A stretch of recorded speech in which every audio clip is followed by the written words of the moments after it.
वक्तव्य स्वामी प्रेमानंद जी ने दिया था किसी व्यक्ति के प्रश्न के उत्तर में कि बलि प्रथा नहीं देनी चाहिए, वो तो माँ है, जगत जननी है, किसी भी प्राणी का वध कैसे कर सकती हैं, कैसे ऐसे मांग कर सकती हैं। अब बात है कि माँ है, जगत जननी है, लेकिन बहुत से राक्षसों का भी वध की है। ज्ञाथा पशु सृष्टा इत्यादि के मत से पशु का भी छेदन विहित है शास्त्र में। हाँ, ये जरूर है कि भावत्रयी होते हैं, 3 भाव है। भावत्रयी में वीर भाव है, पशु भाव है, दिव्य भाव है। पशु भाव में अलग आराधना होती है, दिव्य भाव में अलग होती है, वीर भाव में अलग होती है। ये सब शाक्तागमों में बहुत विस्तार से वर्णित है, लेकिन आप चूंकि शाक्तागमों के अध्येता नहीं है, जैसा कि आपके कथन से स्पष्ट है, इसलिए आप नहीं जानते। अब रही मेरी निजी आराधना की बात, तो मैं तो मच्छर भी नहीं मानता।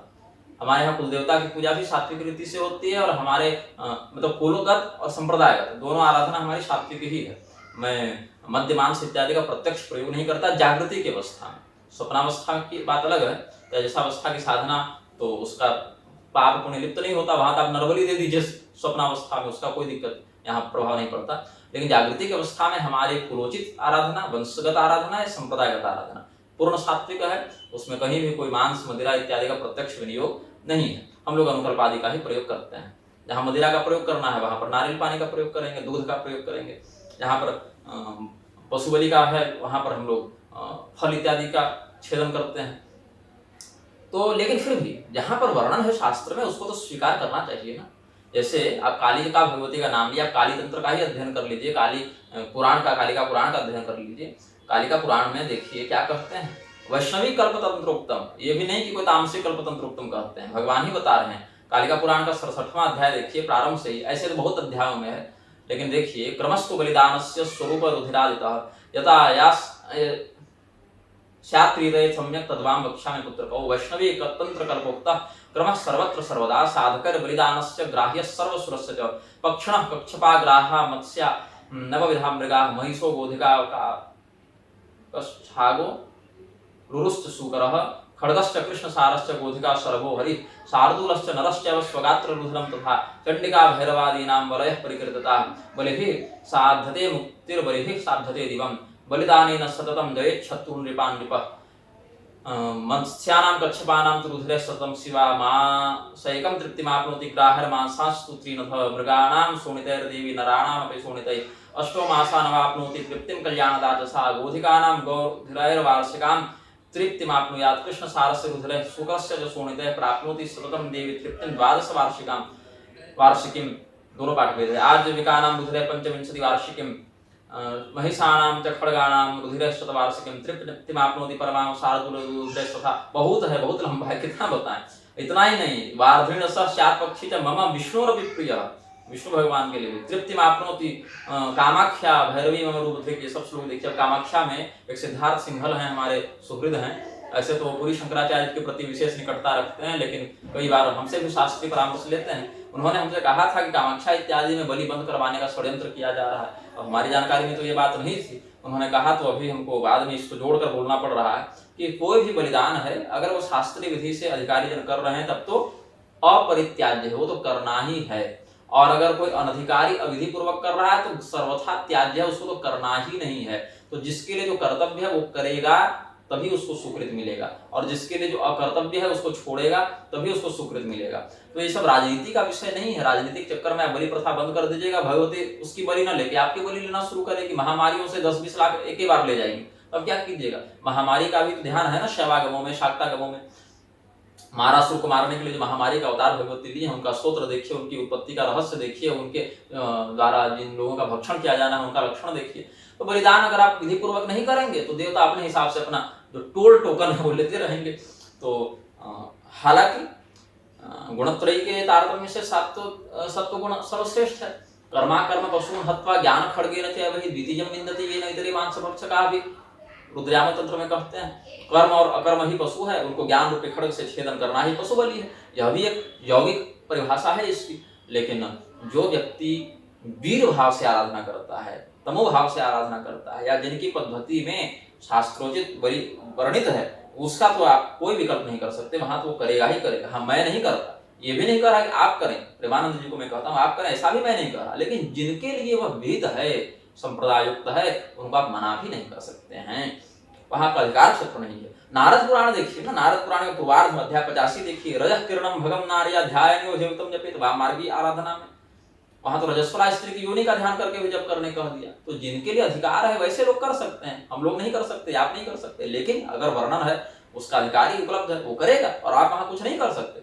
सकवित्वेन रम्येण जनान मोहेते ध्रुवम अस्थिलोमत्वजायुक्तम मांसम मार्जारमेशयो उष्टस्य महिषस्यापि बलिं यस्तु समर्पयेत् असृजी महिषादीनां कालिकां यस्तु तर्पयेत् तस्य शूरचिरादेव करस्थाः सर्वसिद्धयः। नारद पुराण में कह रहे हैं आप जैसे पशु बलि नहीं कर सकते, आप करेंगे तो दोष लगेगा आपको, वैसे ही जिनके लिए पशु बलि अनिवार्य विधान में आती है वो नहीं करेंगे तो दोष लगेगा।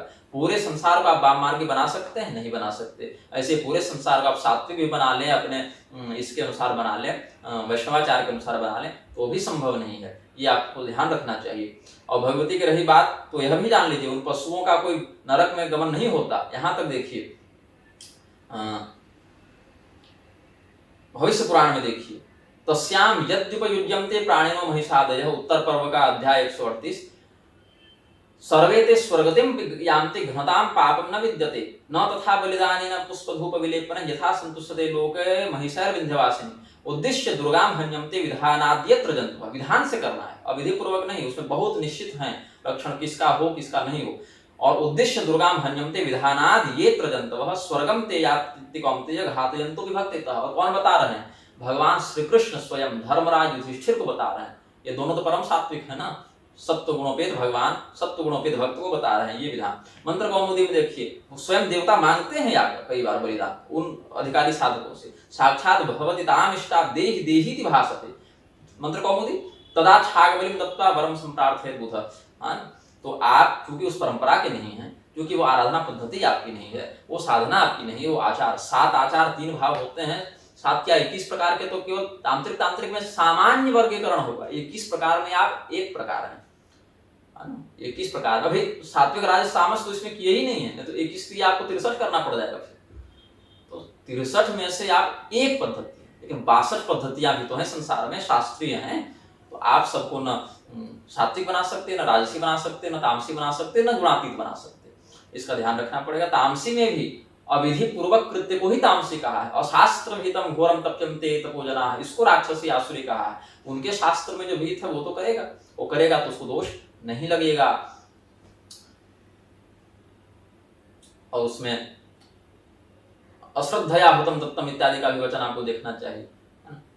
तो जो अदक्षिण यज्ञ है, अशास्त्रीय यज्ञ है, अविधि पूर्वक क्या यज्ञ है, वो तामसी कहलाता है। इसमें भी देखना चाहिए। शास्त्रगत संप्रदायगत अगर उसका वही आचार है तो वह आप आपत्ति नहीं कर सकते, करेंगे तो फिर वहां आपको दोष लगेगा, क्योंकि फिर देवता अपने स्तर से वसूलने पर आएंगे, तब आप क्या कर लीजिएगा। हाँ, ऐसा कई बार है कि देवता चाहते हैं तो कई जगह बलि प्रथा बंद करने का और अनुकल्प देने का स्वयं निर्देश कर देते हैं या सम्मति दे देते हैं, और कई जगह अड़ जाते हैं। तो देखना पड़ेगा कहाँ क्या विधान है। मैं नहीं करता व्यक्तिगत रूप से, मैं पशु बलि हिंसात्मक अर्चना नहीं करता, और न किसी को करवाता हूँ संकल्प देकर कि तुम करो मैं मंत्र पढ़ दे रहा हूँ, ऐसा भी नहीं करता। लेकिन जिनके लिए जिन शास्त्रों में विधान है आप उनको वहां पर करने दें। नहीं करने देंगे तो देवता के कोप का वह व्यक्ति भागी बन जाएगा। इसीलिए अपूर्व विधि, नियम विधि, प्रशंसा विधि सबका ध्यान रखना पड़ेगा। तो इसीलिए हम निवेदन करते हैं, स्वसंप्रदायगत सिद्धांत का तो प्रसार करें, वो तो करना ही है, लेकिन पर संप्रदाय खंडक उसका जो विधान है, वेदांत दृष्टि अलग है, लेकिन जहां पर सपर्या विधान है वहां आप क्या कर सकते हैं, वहां का अधिकार ही नहीं है बोलने का। वेदांत दृष्टि ब्रह्म निरूपण में तो खंडन मंडन आचार्यों का चलता रहता है, सपर्या विधान में आप कर ही नहीं सकते, उसके संप्रदाय का वह कूटस्थ नियम है। इसीलिए इन बातों का ध्यान रखना चाहिए। ये हमारा कथन है।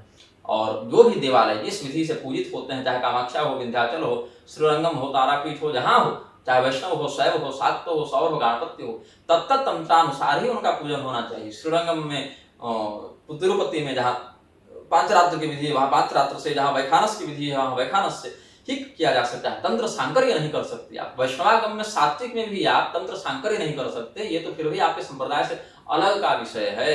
इसीलिए हम निवेदन करेंगे कि ऐसे ठोस निर्णय मत देते फिरें, जिस परंपरा का, जिस क्रिया का बोध हो उसी का उद्देश्य किया। श्रीमन नारायण। इस वक्तव्य का उत्तरार्ध अब प्रारंभ करते हैं।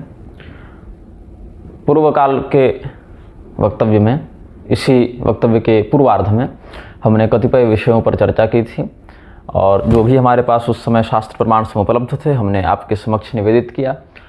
अब इस भाग में हम यद्यपि अलग अलग अपलोड किया जा सकता था, लेकिन मेरे पास उतना समय, संसाधन और इच्छा नहीं है कि मैं अलग अलग अपलोड करूं, इसीलिए एक बार में ही ये सब जोड़कर मैं बता देता हूं।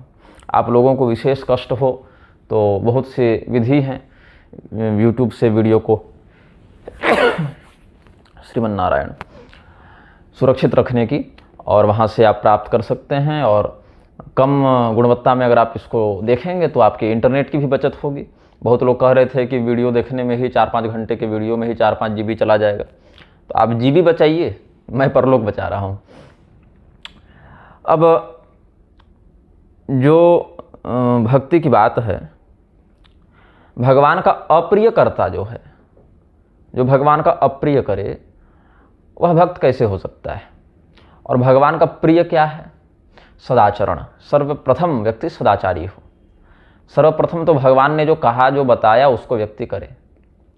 भगवान ने जो करने के लिए कहा उसको छोड़कर उन्हीं की प्रसन्नता के नाम से आप मनमानी करेंगे तो ये वस्तुतः आपका भ्रम है, प्रसन्नता नहीं होगी। भक्ति योग होना चाहिए। भक्ति जो है एक प्रकार का जो शब्द है भक्ति योग, भक्ति मार्ग। भक्ति में जो समत्वं योग उच्यते या योगः कर्मसु कौशलम, भक्ति रूपी आप क्रिया में, भक्ति रूपी भावना में आपकी कुशलता नहीं होगी तो आप भक्त किस प्रकार से कहलाएंगे? और हम तो कहते हैं कि आजकल जो लोग अतिशय भावना कहें या मूर्खता कहें या प्रदर्शन कहें उसके वशीभूत होकर श्री विग्रहों को इधर उधर होटलों में ले जाते हैं या इधर उधर अपवित्र स्थानों में भी ले जाते हैं कि हम तो इनके बिना रह ही नहीं सकते। तो मेरा यह कहना है कि जो व्यक्ति अशास्त्रीयता का संपोषक रहा हो, शास्त्र का बोध ही जिसको नहीं है, अथवा इतना दुराग्रही है कि बताए जाने पर भी उसको स्वीकार नहीं करता, तो ऐसे व्यक्ति की जो स्थिति है, उसका जो स्तर है, वो तो बड़ा निम्न है, वो तो नौसिखिया है। और आप क्या कर रहे हैं? उस नौसिखिए को एकदम सर्वोच्च, एकदम परम नैष्ठिक अनन्य भक्त बता दे रहे हैं, जैसे सूरदास हों, जैसे मीराबाई हों, जैसे तुलसीदास हों।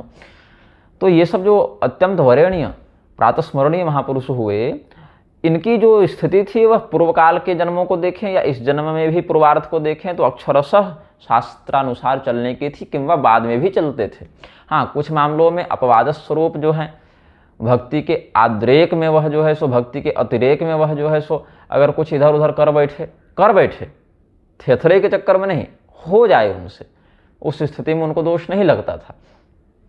परमात्मा तत्व के ज्ञान से भी युक्त व्यक्ति को दोष नहीं लगता है ना। कहते हैं कि ज्ञानाग्निदग्ध कर्माणम तमाहु पंडितम बुधा, और ज्ञान तो भक्ति का परिणाम हो जाएगा ना। भक्ति जब पुष्ट हो जाएगी तो तेषाम ज्ञान नित्य युक्त, आर्तता खत्म हो गई, अर्थार्थी भाव खत्म हो गया, जिज्ञासु भी आप नहीं रहे तो जिज्ञासु जो भाव है उसके समापन होने पर ज्ञानी बन जाएंगे, तो ज्ञानी बनेंगे तो अनन्य भक्ति, नित्य भक्ति आपकी पुष्ट हो जाएगी। उस स्थिति में उसको इन बातों का दोष नहीं लगता। अब नौसिखिए को उच्च बताकर, नौसिखिए को, अज्ञानी को, अशास्त्रीय को परम नैष्ठिक भक्त बताकर आप भक्ति का अपमान कर रहे हैं। और सबसे बड़ी समस्या तो ये हो गई ना, सेठों के द्वारा जिन महात्माओं को प्रस्तावित किया गया, प्रचारित किया गया, वो धर्मशास्त्र छोड़कर सेठों का गुणगान करने में लगे रहे। चाहे कृपालु को देख लीजिए, कृपालु बाबा के विषय में हमने कहा था, उनके विषय में तो यह भी सुनने को आता है कि वो सेठ लोग हाथ में से करके अंजलि बांध कर खड़े रहते थे कि कर कृपालु जी थूक दें तो हम उसको चाट कर करोड़पति बन जाए। ये तो अंधविश्वास है। तो सेठों के द्वारा जिसका प्रस्तुतिकरण समाज में किया जाए, मतलब जिसको स्पॉन्सर किया जाए, सेठों का क्या है? या कोई भी ऐसे व्यक्ति जो कि भौतिकता में ज़्यादा मन लगा रहे हैं, उनका क्या है? वो जाएंगे, वो कहीं भी चले जाएंगे, वो निर्मल बाबा के पास चले जाएं, वो प्रदीप मिश्रा के पास चले जाएं, वो कहीं भी, और वो करौली सरकार चले जाएं, है ना, वो कहीं भी चले जा सकते हैं। हमको केवल पैसा चाहिए भैया, मेरा बिजनेस बढ़िया चलना चाहिए। धर्मशास्त्रीय जो बात है उससे तो उनका संबंध नहीं है ना। तो इसीलिए उनके द्वारा जब करोड़ों का डोनेशन दिया जाता है, बड़े बड़े चमकती गाड़ियों से उनके द्वारा महाराज जी का स्वागत किया जाता है, तो लोगों को लगता है कि महाराज जी इतने बड़े संत हैं, तभी तो लोग इनके चरणों में घूम रहे हैं, चरणों में लौट रहे हैं। लेकिन बात ऐसी है कि आप सेठोन्मुखी हो जाते हैं, ब्रह्म से आप विमुख हो जाते हैं, और उसके बाद लोगों में अहमन्यता होने लगती है। स्वामी रामभद्राचार्य इसके जीवंत उदाहरण हैं। अगर आत्ममुग्धता का, कुशाग्रता का और पूर्वाग्रह का सम्मिश्रण कहीं देखना हो तो रामभद्राचार्य को देख लीजिए।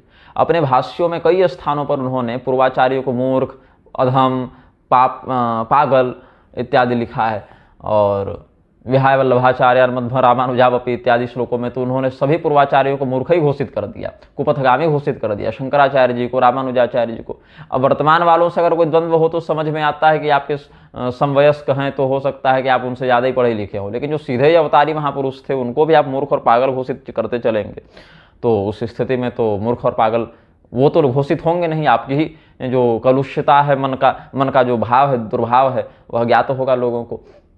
हमने जब भाष्य लिखा तो हमने यही लिखा कि पूर्वाचार्यों के बताए मार्ग के अनुरूप उन्हीं की कृपा से लब्ध जो शास्त्र है हमारे पास जिस रूप में, उसको हम प्रस्तुत करते हैं, उस अर्थ को हम लिखते हैं। और रामभद्राचार्य ने जब भाष्य लिखा तो उनका यही मत था कि पहले के सारे लोग अशुद्ध, अप्रासंगिक और अशास्त्रीय अर्थ करने वाले थे, इसलिए शास्त्रीय बात हम बताएंगे। और शास्त्रीय बात में क्या बताएंगे कि नतस्य प्रतिमास्ति में न और तस्य को जोड़ दिए तो नतस्य मतलब झुका हुआ, ये अर्थ कर देंगे। तो ये इनका विचित्र, अलौकिक, असाधारण अर्थ हो जाता है। और दुर्भाग्य ये है कि मलुक पीठाधीश्वर जैसे शास्त्रज्ञ व्यक्ति भी ऐसे लोगों को प्रोत्साहित करते हैं। रामभद्राचार्य को जगतगुरु कौन बनाने गया? हम तो बनाने नहीं गए ना। अच्छा, जगतगुरु बन भी गए, अगर कह दें कि प्रस्थानत्रयी के भाष्य के जोर पर बन गए, तो सार्वभौम वैष्णव जगतगुरु उनको हरिद्वार में कौन बनाने गया था? हम तो नहीं गए थे ना, मलुक पीठ वाले स्वामी जी गए थे। मलुक पीठ वाले जाकर मुरारी बापू को जाकर प्रणाम करें और फिर उत्तर में कह दें कि हम तो वैष्णव हैं भाई, वैष्णव तो हर जगह भगवान को देखता है, कुत्ता बिल्ली गधा घोड़ा किसी को भी प्रणव दंडवत भूमो कर देता है, तो इसीलिए हम उनको प्रणाम करेंगे। तो आप जामा मस्जिद के इमाम को भी जाकर प्रणाम कर सकते हैं फिर, है ना। तो आप किसी इमाम को प्रणाम करते तो नहीं देखे गए, किसी कुत्ते गधे घोड़े बिल्ली को तो प्रणाम करते नहीं देखे गए, लेकिन मुरारी बापू के पास आप चले गए और उसके साथ आप उसी को सम्मान देते हुए स्वयं विनत होने का भाव जो प्रस्तुत करते हैं, ये सब जो है वो समाज में विप्लवकारी भ्रम को प्रसारित करता है। आप बहुत बड़े ब्रह्मज्ञानी अगर होंगे तो भी समाज में आपको ऐसा नहीं करना है। न बुद्धि भेदम जनयेद अज्ञानम कर्म संगिनाम जोसेत सर्वकर्माणि विद्वान युक्त समाचरण, इस नियम के अनुसार जो है आपका कृत्य आपत्ति में आ जाएगा। और सक्ता कर्मणि विद्वांसो यथा कुर्वन्ति भारत कुर्याद विद्वांस तथा सक्तश्च कृषुर लोक संग्रहम, इस नियम को भी आपको देखना चाहिए।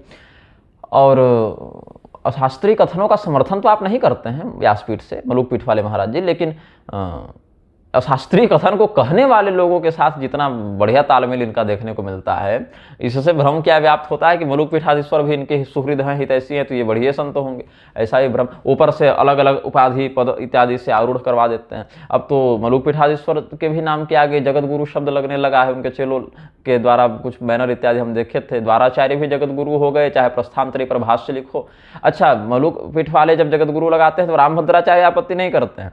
रामभद्राचार्य कह रहे थे ना कि प्रस्थानत्रयी पर भाष्य लिखने वाला ही जगतगुरु हो सकता है, तो प्रस्थानत्रयी पर भाष्य न तो कबीरदास लिखे और न मलुकदास लिखे, न स्वामी राजेंद्र दास जी लिख रहे हैं, तो फिर भी जगतगुरु तो हैं ये।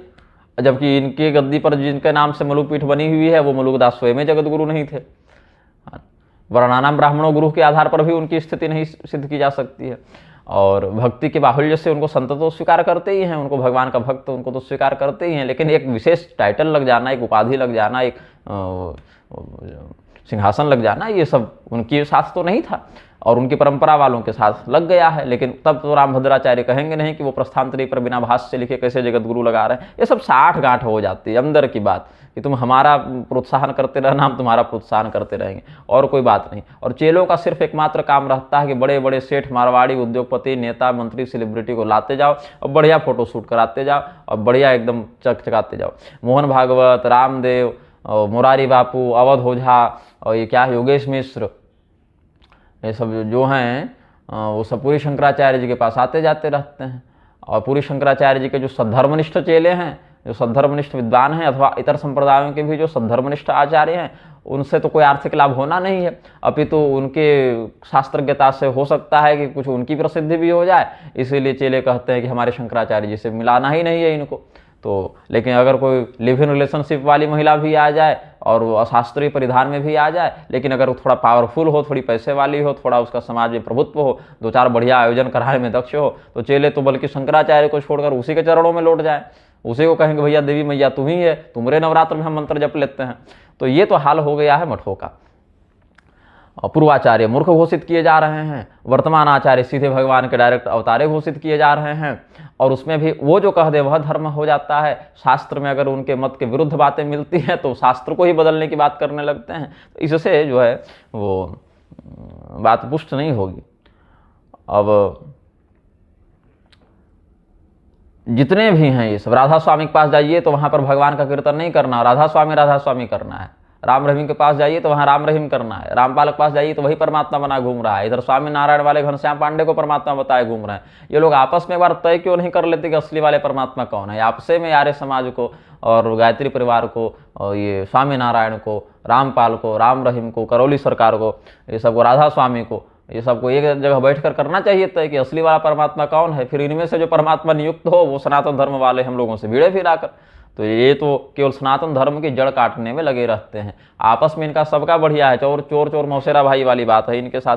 तो जो नौसिखिया है, जिसको अभी शास्त्र का सामान्य सदाचार का शुद्धि अशुद्धि का बोध नहीं है, जिसको देव प्रतिमा का संविधान ज्ञात नहीं है, वो बाजार से ऐसे ही खरीद कर ले आएगा, कोई प्रतिमा रख देगा, कोई पैसे पूजा पाठ करने लगेगा, तो उससे शास्त्रीयता की संसिद्धि नहीं हो जाती है। स्वामी विद्याभास्कर जी महाराज से हमारा जब संवाद हुआ था इस विषय में, तो हमने सोचा है कि बहुत से नवोदित वैष्णवजन भक्ति मार्ग के अतिरेक में ऐसा अनर्थ कर रहे हैं। तो हम स्वामी जी से एक बार बात करना चाह रहे थे कि आप वैष्णवाचार्य हैं, आपके मत में क्या बात होनी चाहिए। तो स्वामी जी ने बड़े स्पष्ट और बड़े ठोस शब्दों में यह कहा कि बिना प्रतिष्ठा के तो भाई पूजन का विधान नहीं है। चाहे चित्र भी हो, चाहे मूर्ति भी हो, चाहे घर में हो, चाहे देवालय में हो, एक प्रतिष्ठा तो उसकी होती है। अब जहाँ बृहद प्रारूप संभव है वहाँ बृहद प्रारूप में करते हैं, जहाँ लघु प्रारूप में संभव है वहाँ लघु प्रारूप में करते हैं, लेकिन प्रतिष्ठा तो होनी ही चाहिए। अब प्रतिष्ठित प्रतिमाओं का पूजन शास्त्रीय दृष्टि से वह समुचित नहीं माना जाएगा। यह स्वामी जी का स्पष्ट मत था। अब देखिए, बात है कि भक्त अगर उस स्तर पर पहुंच जाए, प्रहलाद जी पिछले जन्म में तपस्या कर चुके थे, सदाचरण कर चुके थे, इस जन्म में भी वो भगवान के प्रति निष्कर्म भक्ति से युक्त, निष्कर्म सिद्धि को प्राप्त कर चुके थे, निष्काम भक्ति से युक्त हो चुके थे। तो प्रहलाद जी के सत्यम विधातुम निजभृत्य भाष्यतम वाला श्लोक देखेंगे, स्तंभे सभायम न मृगम न मानुषम, तो वहाँ पर प्रहलाद जी के वचन को सत्य करने के लिए सर्वव्यापी परमात्मा हैं हम, ऐसा सिद्ध करने के लिए भगवान खंभे से प्रकट हो गए सिंहावतार लेकर। लेकिन इसका कोई अर्थ लगाकर दुनिया में जितने खंभे हैं उनको टीका सिंदूर करना प्रारंभ करेगा तो वो शास्त्रीय विधि नहीं होगी। और कहने को तो भगवान मछली के रूप में आ गए तो आप मछली पकड़ के ले आइए और टीका चंदन उसको नहीं कर सकते। वाराह रूप में आए तो आप वाराह पकड़ कर ले आइए और टीका चंदन नहीं कर सकते हैं, उसकी एक अलग विधि है। आराधना एक अलग विषय है। हाँ, आराधना में भी भक्ति परक, ज्ञान परक और उपासना परक अलग अलग मार्ग हैं उसके, संप्रदाय भेद से भी है, इष्ट भेद से भी है, योग्यता अधिकारी वर्णाश्रम भेद से भी है, लेकिन जो रहेगा कम से कम शास्त्र के अनुरूप ही रहेगा ना। आप स्वतंत्र कल्पना करके अगर कोई नवीन मत बना लें या कोई नवीन बात बना लें तो यमराज के यहाँ जब वो एग्रीमेंट ही नहीं है, जब वो धारा ही नहीं लगी है, तो आपको उसका कर्मफल यमराज आपके मन के अनुसार तो देंगे नहीं, है ना। जैसे उदाहरण स्वरूप हमको दाहिने हाथ से दान करना है, अब हम दाहिने हाथ से दान न करके पैर के ऊपर पैसा रख कर अगर संकल्प करके दान कर दें तो हमारा मनमौजी जो है कृत्य वो शास्त्रीय कृत्य तो होगा नहीं, अभी तो विप्लवकारी ही होगा। क्या करना है क्या नहीं करना है इसमें शास्त्र प्रमाण होते हैं, हमारी इच्छा और हमारा जो निजी चिंतन है वह प्रमाण नहीं होता। तस्मात् शास्त्रं प्रमाणन्ते कार्य व्यवस्थितौ ज्ञात्वा शास्त्र विधानोक्तं कर्म कर्तुम् अर्हसि, भगवान स्पष्ट कहे हैं। और अगर यह कहोगे शास्त्र विधि को छोड़कर तो यह शास्त्र विधि मुत्सृज्य वर्तते कामकारतः न स सिद्धिम अवाप्नोति न सुखम न पराम गतिम। शास्त्र विधि का परित्याग करके मनमौजी करने वाला व्यक्ति तो न इसी लोक में कुछ प्राप्त कर सकता, न ऊपर लोक में कुछ प्राप्त कर सकता, और परम गति तो खैर दूर ही बात है। तो भक्त जो वास्तव में होगा वो मानेगा, शास्त्रीय बात को मानेगा, बताए जाने पर कहेगा कि हाँ मेरे भगवान का यह आदेश है, इसको तो मानना चाहिए। और जो भक्त नहीं होगा, भक्ति का ढोंग करेगा, मनमौजी को ही भक्ति समझेगा, वो व्यक्ति तो कहेगा कि तुम लोग शास्त्र अपना पकड़े रहो। गोपियों का उदाहरण देने लगेगा, अरे गोपियां क्या थीं, एताश्च श्रुतयः सर्वा व्रजे गोप कुमारिका, ये सब के सब गर्ग संहिता में भी है, निग्रहागमों में भी हम लोग यह कहते हैं। तो कहते हैं कि जितनी गोपियां थी वह तो श्रुति की शब्द ब्रह्म की अवतार भूता थी, अथवा किंवा कुछ ऋषि महर्षि भी पद्म पुराणोक्त मत से पूर्व काल के ऋषि महर्षि भी वहाँ रासमंडल में दिव्य प्रवेश के निमित्त उतनी तपस्या करके सदाचरण करके वहाँ आए हुए थे। उसके बाद भी गोपियों ने यह थोड़ी कहा कि तुम भी ऐसा ही करो, वो तो उनकी निजी साधना पद्धति थी। और निजी साधना पद्धति के बाद भी भगवान ने उद्धव जी के माध्यम से उनको ज्ञान दिलवाया और श्री राधा भगवती के माध्यम से उद्धव जी की भक्ति को पुष्ट किया। राधा भगवती ने जब उद्धव जी लौट रहे थे तो भक्ति ज्ञान वैराग्य तीनों का उपहार दिया, एक प्रकार से उद्धव जी को एक बिदागिरी में भेंट स्वरूप प्रदान किया है। तो प्रतिष्ठा के विषय में हम बता रहे थे आपको, देवताओं की प्रतिष्ठा, विशेष करके भगवान कृष्ण के विषय में बता रहे थे। आपको लड्डू गोपाल का जो बाल गोपाल का ध्यान है ये सब तो बता ही चुके थे। कर्म दीपिका, क्रिया दीपिका क्या है, क्रम दीपिका के आधार पर। हाँ, तो मत्स्य पुराण में कहते हैं, सौवर्णी राजती वापी ताम्री रत्नमयी तथा शैल दारुमयी वापी लौह शंखमयी तथा रीतिका धातु युक्ता च ताम्र कांस्यमयी तथा शुभ दारुमयी वापी देवतार्चा प्रशस्यते अंगुष्ठ पर्वचारभ्य वितस्तिम यावदेव तो गृहेषु प्रतिमा कार्या नाधिका शस्यते बुधये। स्वर्णमयी प्रतिमा, चांदी की प्रतिमा, तांबे की प्रतिमा, रत्न स्फटिक इत्यादि की या माणिक्य पन्ना इत्यादि की प्रतिमा, वृक्ष उसकी लकड़ी से बनी प्रतिमा या पर्वत की बनी प्रतिमा मतलब पत्थर की बनी प्रतिमा, लोहे से बनी प्रतिमा, शंख से बनी प्रतिमा, और रीतिका कहते हैं पीतल को, पीतल से बनी प्रतिमा, या तांबे और कांस्य को मिलाकर जो उसका जो घटक बनेगा उसकी प्रतिमा, ये सब जो है देवताओं की पूजन में प्रशस्त मानी गई हैं। अब घर में अगर आपको प्रतिमा पूजन करना है तो ध्यान रखें कि अंगूठे से छोटा ना हो और बित्ते से बड़ा ना हो, वह देव विग्रह। हाँ, अगर विशेष आपके पास प्रबंध है और विशेष राजोपचार से पूजन करना चाहते हैं, एकदम प्रासादवत पूजन करना चाहते हैं, तो 16 अंगुल तक मतलब लगभग सवा बित्ते से थोड़ा सा अधिक वो आप कर सकते हैं पूजन। लेकिन उससे भी ऊपर चाहिए तो फिर घर में नहीं, उसके लिए आपको अलग से एक वास्तु शिखर इत्यादि, ध्वज स्थापन, शिखर स्थापन इत्यादि करना चाहिए। ये शास्त्रीय बात है। अब इसमें जो लौहमयी है वो पांचरात्रा गमों के अनुसार जो है सो सोना, चांदी और तांबा, कहीं कहीं इनको त्रिलोह की संज्ञा दी गई है। ये एक तांत्रिक मत है, तो कहीं कहीं उस अर्थ को भी ग्रहण किया जाता है। अब विष्णु धर्मोत्तर पुराण के तीसरे खंड के अध्याय 38 के श्लोक 22, 23, 24 का आप अवलोकन करें तो यहाँ पर वर्णन स्पष्ट है कि प्रमाणहीनाम प्रतिमाम तथा लक्षण वर्जिताम आवाहिताम च विप्रेन्द्रैर्नाविशन्ति दिवौकसः आविशन्ति तु ताम नित्यं पिशाचा दैत्य दानवा तस्मात् सर्व प्रयत्नेन मानहीनाम विवर्जयेत् चित्र लक्षण संयुक्तम प्रशस्तम सर्वमुच्यते। जिस प्रतिमा में उसकी आकृति का शास्त्रीय ध्यान नहीं रखा गया है, हर देवता की प्रतिमा का अलग अलग नियम है। जब देवता में भी जैसे आप भगवान विष्णु की ही आराधना कर रहे हैं तो पद्मनाभ स्वरूप का, केशव स्वरूप का, लक्ष्मी नारायण स्वरूप का, पर्यंक साई नारायण का, क्षीरोद साई नारायण का, मतलब अलग अलग नाम के आधार पर भी उनकी प्रतिमा के अलग अलग स्वरूप बन जाते हैं। तो चतुर्व्यूहात्मक, अंतर्व्यूहात्मक बहुत से प्रभेद हो जाते हैं उन प्रतिमाओं के। तो भगवान वही है, तत्व वही है, लेकिन अलग अलग नाम, गुण, उपाधि के साथ उनका स्वरूप भी अलग अलग रूप में शास्त्र वर्णित करते हैं। और उनकी प्रतिमा का वैसा लक्षण बनना चाहिए, कितने अंगुल की नाक, कितने अंगुल का कान, कितने अंगुल की दूरी, पूरा एक एक अंग का पूरा एकदम निश्चित परिमाण बताया गया है। और ये सारे की सारी बातों का बोध हमारे शूद्र वर्ण के शिल्पकारों को था। तब देखिए क्या गजब गजब देव विग्रहों का उन्होंने निर्माण किया है। तो कैसे जाने अगर उस शिल्प शास्त्र का उन्होंने विधिपूर्वक अध्ययन नहीं किया, पढ़ने लिखने नहीं दिया गया, जो लोग आरोप लगाते हैं। तो इतने दिव्य दिव्य कलाकृतियों का, इतने दिव्य कौतुकों का उन्होंने देव विग्रहों का शास्त्रीय परिमाण के साथ, शास्त्रीय मर्यादा के साथ कैसे निर्माण कर दिया। आज के जैसा थोड़े कि रमजान में अली भाई तराश रहे हैं भगवान की मूर्ति। अली भाई क्या शिल्प शास्त्र पढ़ेंगे शास्त्रीय विधि से? वो तो हमारे शिल्प बंधुओं का कर्तव्य है। लेकिन यहाँ राजनीतिक चक्कर में तो राम मंदिर के यहाँ पहली मिट्टी रखेगा मुसलमान, राम मंदिर की पहले कलश अभिषेक करेगा मुसलमान, मूर्ति बनाएगा मुसलमान। तो भैया पूरी जमीनें उसको दे देता, तुम खुद ही मुसलमान बन जाता। जब सब उसी करना है तो हमारे राम जी का अपमान कर रहे हो तुम ना। फिर क्या पूरे भारत के सारे हिंदू शिल्पकार मरिए गए थे कि तुमको उनकी आवश्यकता लेनी पड़ी? लेकिन यहाँ पॉलिटिक्स बाजी चल रही है। यहाँ तो कार्यालय बनाने की बात है, मंदिर कम और कार्यालय अधिक बनाओगे तुम। भगवान तो भगवान ही रहेंगे, भगवान के ऊपर बैठोगे तुम ट्रस्टी बनकर। तो ये जो है सो जब तक जिंदा रहोगे तब तक कुछ फल भोगो, फिर तो शास्ता व्यवस्थो यमः के यहाँ तुम्हारा हिसाब होना ही है।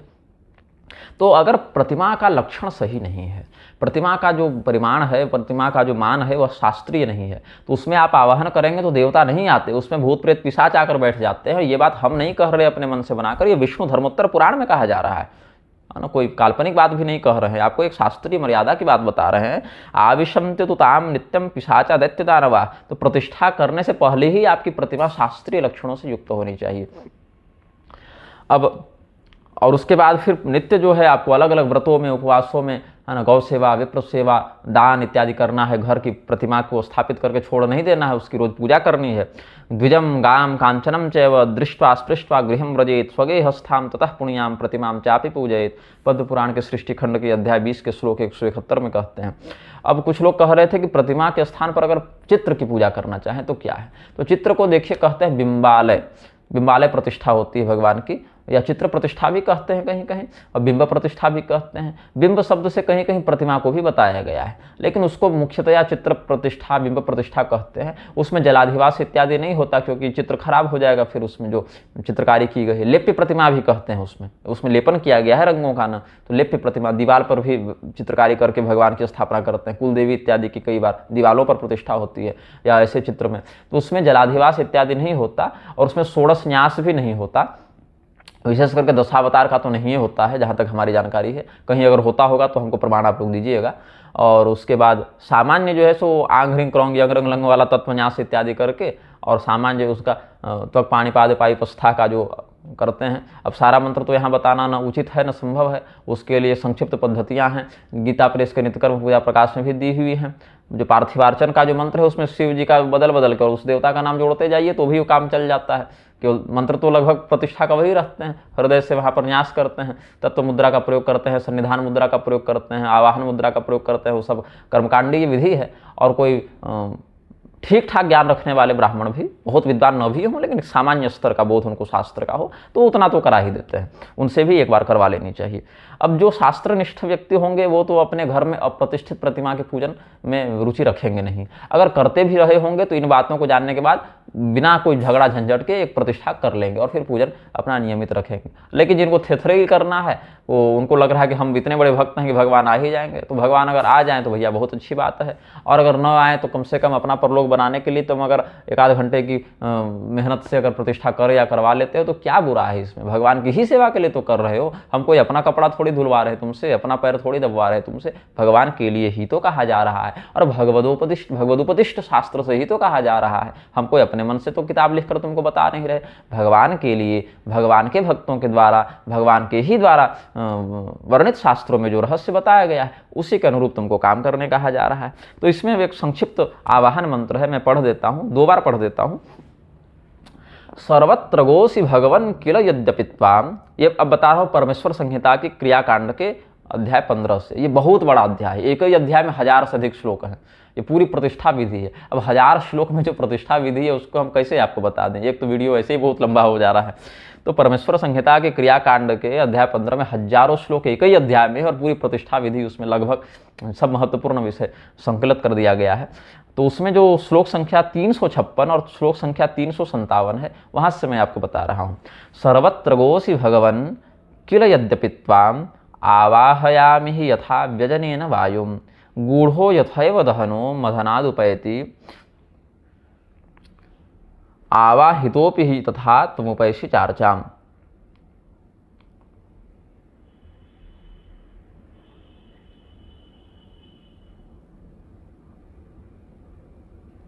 इसमें 2 भाव हैं। एक भाव तो यह कहता है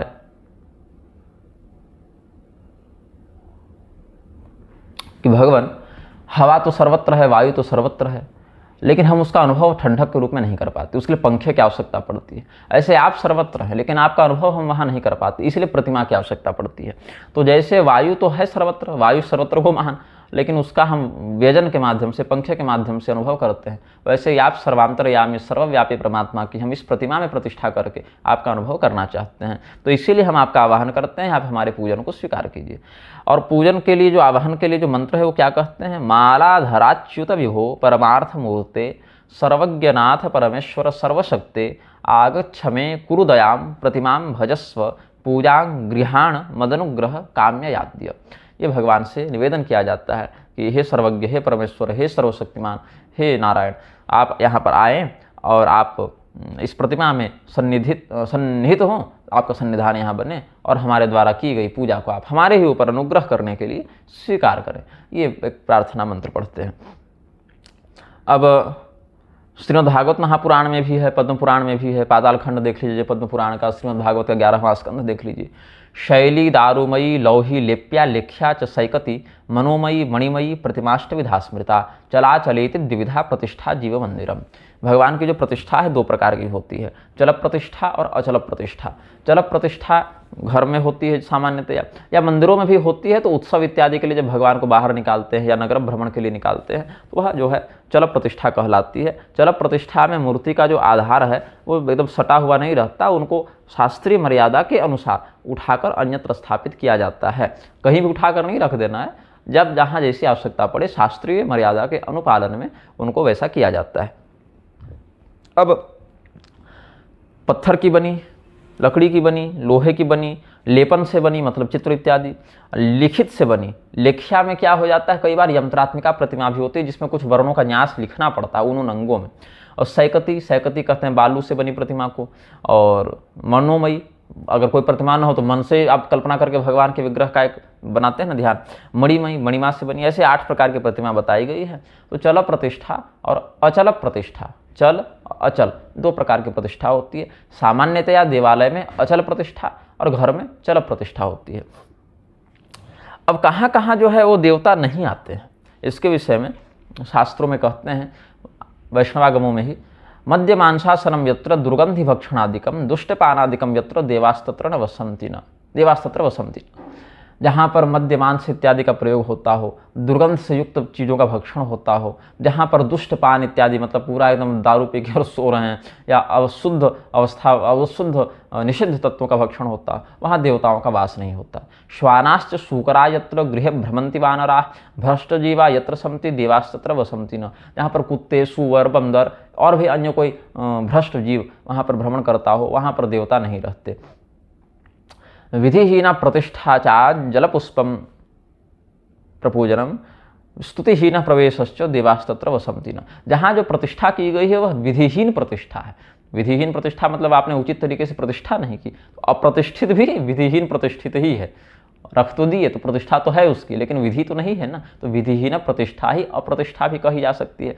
अथवा जहाँ पर बिना जल पुष्प के ही आप पूजा कर रहे हैं, अब अशुद्ध हैं, सूतक में चले गए, रजस्वला हो गए, तब तो अलग बात है, वहाँ तो आपको शास्त्रीय मर्यादा के अनुसार ही चलना है। लेकिन जहाँ पर शास्त्रीय मर्यादा कह रही है कि पूजन करो, वहाँ जल के बिना, पुष्प के बिना, कम से कम कुछ नहीं तो भैया एक फूल जाकर एक लोटा जल ही चढ़ा दो, लेकिन उतना भी जहाँ नहीं हो रहा है। अथवा अगर बिल्कुल आप जैसे अगर आप जैसे असमर्थ हैं, जैसे बहुत बूढ़े हो गए हैं या अकेले रहते हैं, घर में बीमार पड़ गए, और आप भगवान की नित्य पूजा करने में समर्थ इसीलिए नहीं है क्योंकि आप नहाएंगे तो फिर स्वास्थ्य हानि हो जाएगा, बिना नहाए पूजन कर नहीं सकते। ऐसी स्थिति में केवल स्तुति मात्र से भगवान की पूजा करने का विधान है। तो जहाँ ये सब कुछ भी न हो, न विधिपूर्वक प्रतिष्ठा ही है, न कम से कम जल पुष्प से ही अर्चन हो रहा है, और न कहीं कम से कम स्तुति ही हो रही है भगवान की, तो वहाँ देवता नहीं रहते हैं। रहेंगे भी क्यों भाई।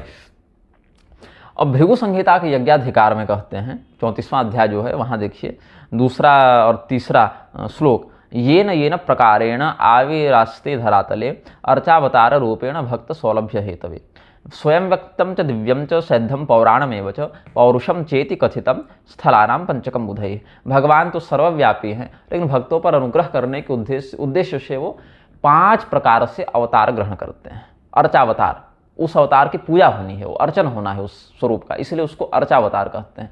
तो अर्चावतार स्वरूप से वो आते हैं 5। और भक्त सौलभ्य हेतवे, हमारा भक्त सहजता से, सुलभता से हमें प्राप्त कर ले, इसके लिए आते हैं। तो 5 प्रकार के क्या है? स्वयं व्यक्त, जहाँ स्वयं व्यक्त का अर्थ है जैसे भगवान नृसिंह आए तो खंभा फाड़ कर आए, वहाँ उनकी किसी ने प्रतिष्ठा नहीं की, तो स्वयं भगवान वहाँ व्यक्त हो गए। दिव्य, जहाँ भगवान जो हैं वो दिव्य मार्ग के आश्रय में रहने वाले दिव्यागमों के उपासक, दिव्य से भाव यहाँ पर है दिव्यागमों के उपासक आचार्यों के द्वारा प्रतिष्ठित किए गए हों। और सिद्धम, जहाँ पर भगवान जो हैं सो आए तो जरूर, लेकिन वहाँ पर नित्य रह गए। जैसे नृसिंह भगवान खंभे के रूप में आए, लेकिन अभी वो खंभे से निकले, लेकिन अभी वो खंभा कहाँ है ये तो नहीं बताया जा सकता ना, या उस खंभे में पूजा तो नहीं की जा सकती ना। तो सिद्ध स्थल ऐसे हैं, जो सिद्ध पीठ होते हैं, शक्तिपीठ होते हैं, जैसे भगवान वहाँ आए और फिर भक्तों की कृपा करने के लिए, भक्तों पर कृपा करने के लिए वहीं रुक गए, तो सिद्ध स्थल हो गया, वो तपस्थली हो गई। पौराण में वच, पौराणिक आख्यानों में बहुत से तीर्थों का वर्णन है, वहाँ पर भगवान की पूजा होती है। और पौरुष स्थल, जहाँ पर मनुष्यों के द्वारा उनकी प्रतिष्ठा की गई है, तो मनुष्यों के द्वारा उनकी प्रतिष्ठा तो घर में भी हो सकती है और गाँव इत्यादि में भी सार्वजनिक देवालयों के रूप में हो सकती है। तो ये 5 स्थान बताए गए हैं। तो अर्चा आगे इसी अध्याय में 34वें अध्याय में ही भृगु संहिता के यज्ञाधिकार के 34वें अध्याय के 130वें श्लोक को देखें। अर्चावतार रूपेण ग्रामे ग्रामे गृहे गृहे अवतीर्य महाबाहुर भक्त सौलभ्य हेतवे। तो गांव गांव में, घर घर में भगवान का अर्चावतार ऐसे प्रतिष्ठित हो जाता है। और प्रतिष्ठित होने के बाद एक तो आपको विधिहीन प्रतिष्ठा करनी नहीं है, प्रतिमा का भी प्रमाण सही होना चाहिए, अगर नहीं होगा तो आवाहन के ही समय भूत प्रेत वहां पर आने लग जाते हैं। और विष्णु संहिता के 25वें पटल के 25वें अध्याय के 7वें श्लोक के अनुसार कहते हैं कि अगर आपकी प्रतिष्ठा के बाद भी उसमें नियमित शास्त्रीय विधि से सामान्य अर्चन भी नहीं हो रहा है, तब वहां पर भी प्रेत इत्यादि आ जाते हैं और घर में रोग दुख भय इत्यादि का बाहुल्य कर देते हैं। विलंबने तो निष्कृत्या विन्यसेद देव सन्निधि तस्था प्रेता भयम कुर्युर व्याधि शोकादिभिर्नृणाम। यह बात भी है।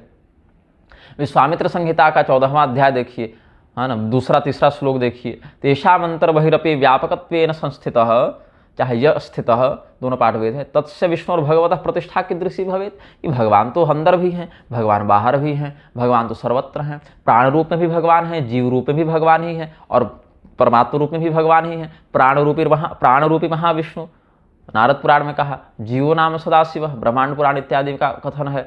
और देहो देवालय प्रोक्तो इत्यादि भी है, शरीर ही मंदिर है, ऐसा स्कंध उपनिषद इत्यादि में भी कहते हैं, स्कंदोपनिषद इत्यादि में।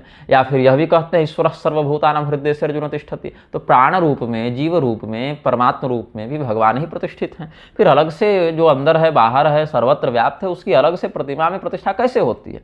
तब इस पर बताया कि तस्य विष्णु और भगवतः प्रतिष्ठा कीदृशी भवेत्, क्यों होती है, क्या आवश्यकता है? तब कहे कि मंदबुद्धि लोगों में यह प्रतीति नहीं है, उनको यह अनुभव नहीं है कि सर्वत्र परमात्मा है, इसीलिए उनके लिए ऐसी प्रतिमा प्रतिष्ठा का, पूजन का विधान है। एक बार जब ब्रह्मनिष्ठा संसिद्ध हो जाए तो अंदर बाहर सर्वत्र उसको परमात्मा चिंतन होने लगता है। वासुदेव सर्वमिति स महात्मा सुदुर्लभ, लेकिन ऐसा महात्मा बड़ा दुर्लभ है। तो उस स्थिति में वह जब तक इस ब्राह्मी स्थिति को प्राप्त नहीं हुआ है तब तक प्रतिमा विशेष का पूजन करके भगवान की सेवा करे। और जब परमात्मा निष्ठ हो जाए तब तो खैर कोई शुद्धि अशुद्धि नहीं, कोई नियम धर्म नहीं, कोई शरीरगत आधि व्याधि भय शोक तृष्णा बुभुक्षा नहीं उसकी, वो तो ब्रह्मनिष्ठ संत हो गया, फिर वो परमात्मा तत्व में अवधूत वृत्ति से लीन हो गया। इसीलिए कहा तथा ही मंद बुद्धि नाम विश्वासाया विधीयते, मंद बुद्धियों को विश्वास दिलाने के लिए कि भगवान हैं, ये प्रतिष्ठा विधान बताया गया।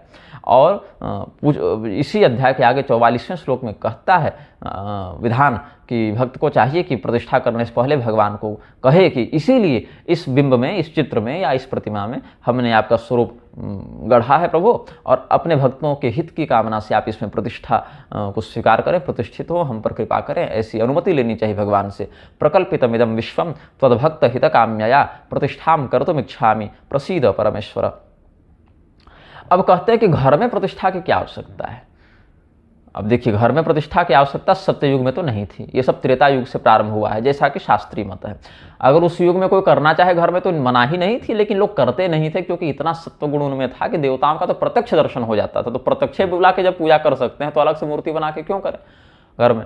तो कृते तु देवायतने विधानम ना भवच्छितौ केवलम ही तदा ह्यासित प्रत्यक्षेण नराधिप। विष्णु धर्मोत्तर पुराण के 3रे खंड के अध्याय 93 से मैं बता रहा हूँ, श्लोक संख्या 1 से 5 तक देख लीजिए, प्रारंभ में ही है 93वें अध्याय का, खंड 3 है विष्णु धर्मोत्तर पुराण का।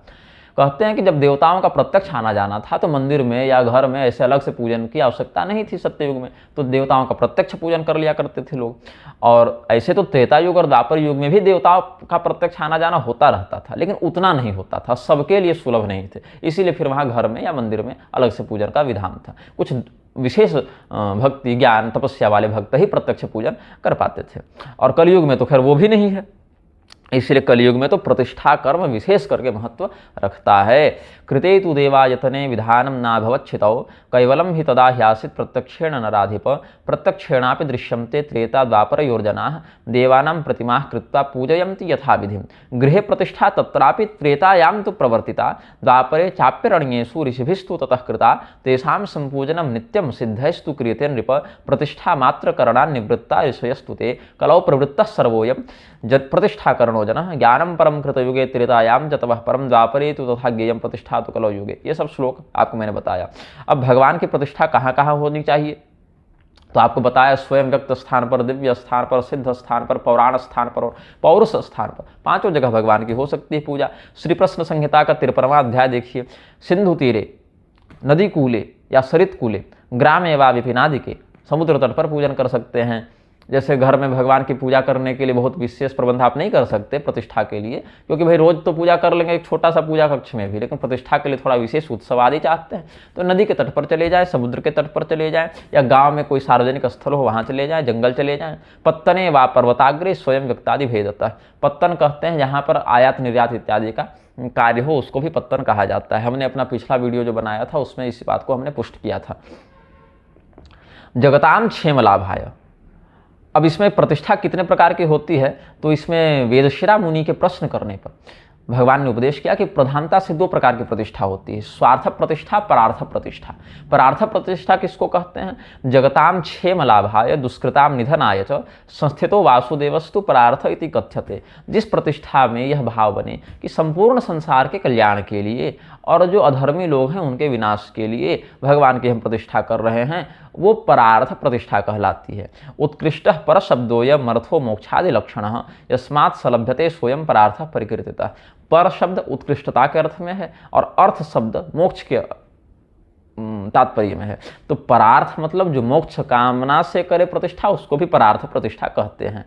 स एव सर्वफलद सर्वेशा मुक्तिदायक तस्मात् सर्वजनैः परार्थ पुरुषोत्तम। और जिस मंदिर में जिस श्री विग्रह में परार्थ प्रतिष्ठा की गई हो वह परार्थ प्रतिष्ठा तो हर व्यक्ति के द्वारा पूजनीय होती है। ब्राह्मण, क्षत्रिय, वैश्य, शूद्र, स्त्री, पुरुष सब कर सकते हैं। हाँ, अब सीधे मूर्ति छू छू कर नहीं करना है, लेकिन उसमें सभी पूजन अपने अपने अधिकारानुसार कर सकते हैं। मुख्य याजक तो एक ही होता है कोई, उसी के माध्यम से शेष जन अपनी अपनी पूजा अर्चना करते हैं। और अपने अपने घर में अगर परार्थ प्रतिष्ठा न करके स्वार्थ प्रतिष्ठा की जाए, अपनी निजी रूप से की जाए, तो भी ब्राह्मण, क्षत्रिय, वैश्य, शूद्र सभी व्यक्ति अपने घर में भगवान की अपने अपने घर में निजी प्रतिष्ठा कर सकते हैं, उसको स्वार्थ कहते हैं। अथवा अगर सार्वजनिक प्रतिष्ठा भी करें लेकिन सभी लोगों के कल्याण का चिंतन न करके या मोक्ष का चिंतन न करके, हमारा बिजनेस बढ़ जाए, हमारा जो है सो घर में बालक हो जाए, हमारी कन्या का विवाह हो जाए, हमारा जो है धन दौलत धन संपत्ति वो बढ़ जाए, ये सब के अगर चक्कर में अगर करते हैं तो फिर वह स्वार्थ प्रतिष्ठा कहलाती है। ब्राह्मण, क्षत्रिय, वैश्य, शूद्राद्य स्वस्व सदमनि स्थापितो देवदेवस्तु स्वार्थ इत्यभिधीयते। पश्वा राम गृह क्षेत्र पुत्राद्या स्वार्थ संपदः तन्मात्र दाना तद्देव स्वार्थ संपरिकीर्तितः। अब श्री प्रश्न संहिता का ही, पहले मैं इनको प्रश्न संहिता कहता था, श्री नहीं लगाता था, तो प्रश्न संहिता ऐसे मैं कहता था। तो एक दिन स्वामी विद्याभास्कर जी महाराज ने हमको टोका, मार्गदर्शन ही किया। टोका मतलब कुछ गलत देखेंगे तो बोलेंगे ही, जैसे मेरी भी वृत्ति है, कुछ गलत देखता हूँ तो बोलता हूँ, तो द्वेष बुद्धि से थोड़ी बोलता हूँ, ये कहने के लिए कि हाँ भाई शास्त्र इसमें ऐसा कहते हैं, आप ऐसा चिंतन कर रहे हैं, तो इसके लिए कहता हूँ।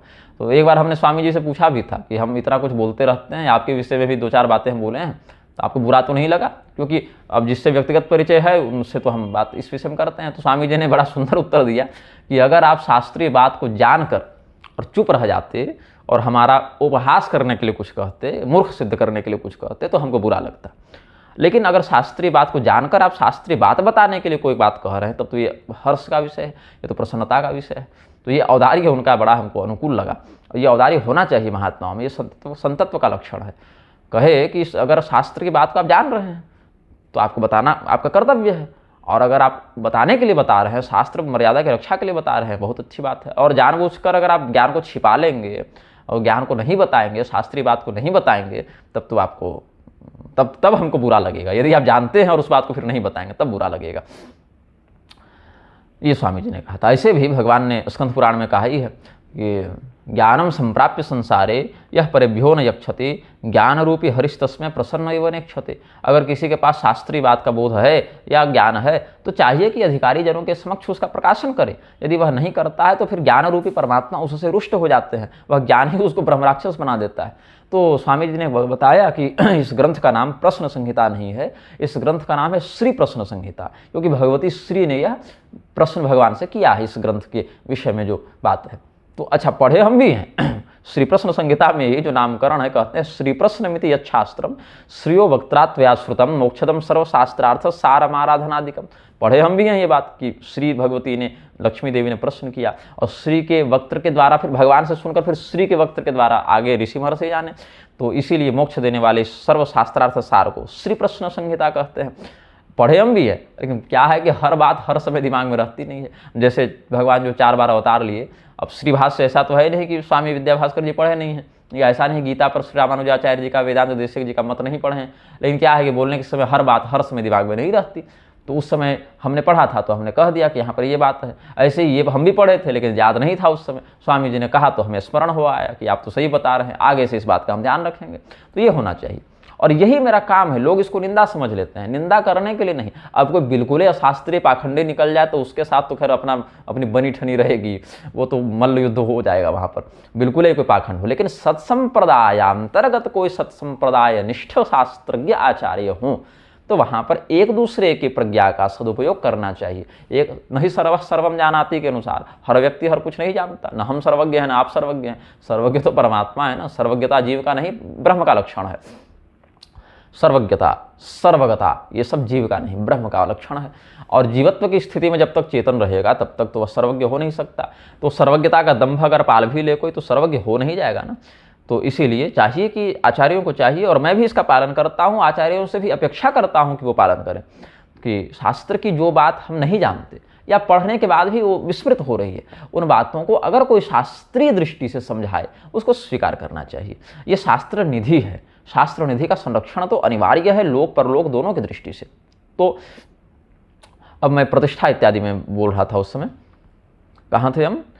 विष्णु धर्मोत्तर से आगे श्री प्रश्न संहिता पर, श्री प्रश्न संहिता पर। तो श्री प्रश्न संहिता के 18वें अध्याय में कहते हैं, भूमा वर्चाम लोहजन्याम शैलीम दारवादि निर्मिताम लोह रत्नज संभूताम सर्वलक्षण लक्षिताम निर्माय चालय मर्त्यैर गृहे वा द्रव्य संचितैः कृत्ता प्रतिष्ठाम पूजादि कर्म कुर्वन्ति साधवः कृत्ता प्रतिष्ठां पूजादि कर्म कुर्वन्ति साधवः फलं च तेषामतुलं भवति इति त्वयोदितं कदाचिदपि देवानामदृष्टिविषयं गतः यदि स्यात् पूजने तेषां मर्चा रूपस्य ते मते लोहादि द्रव्य जातो वा प्रत्यक्षेणाथवा भवान तेषु लोकेषु बहुधा स्थास्यते किम जगन्मय। ये सब प्रश्न इत्यादि किया गया है जिज्ञासुओं के द्वारा। पृथ्वी में जो अर्चा होती है, अब देवलोक की अर्चा तो अलग है, पृथ्वी में जो अर्चा है लोहजन्य अर्चा होती है। तो लोह अनिरुद्ध संहिता इत्यादि बहुत से ग्रंथों में और भी प्रतिमा विधान है। अन्यत्र वैष्णवागम में भी कहते हैं कि सोने से बनी, लोहे से बनी अथवा तांबे से बनी, चांदी से बनी, ये सब जो भी है उसको लौहमयी प्रतिमा भी, कहीं कहीं त्रिलोह प्रतिमा ऐसा भी कहा है। त्रिविधा लोहजा स्मृता ऐसे कहते हैं ना,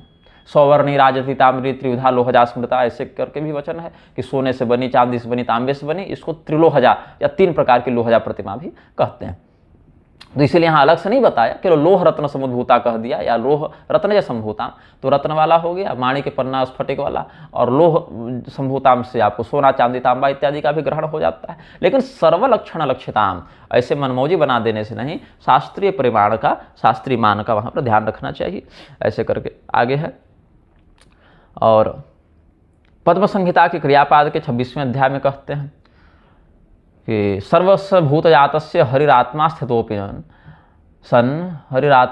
सन मंत्र वीर्याच्च महात्म्य स्थापक कस्य गुरोसता। यद्यपि भगवान तो हर प्राणी के अंदर है, कण कण में है, शुद्धि अशुद्धि सर्वत्र है, लेकिन मंत्र की शक्ति के प्रभाव से उनका वह जो तत्व है, जो ऐश्वर्य है, जो ब्राह्म तेज है, वो गुरु के द्वारा, स्थापक के द्वारा उस प्रतिभा में विशेष करके केंद्रित कर दिया जाता है। जैसे एक आपको लोक उदाहरण से समझाता हूँ।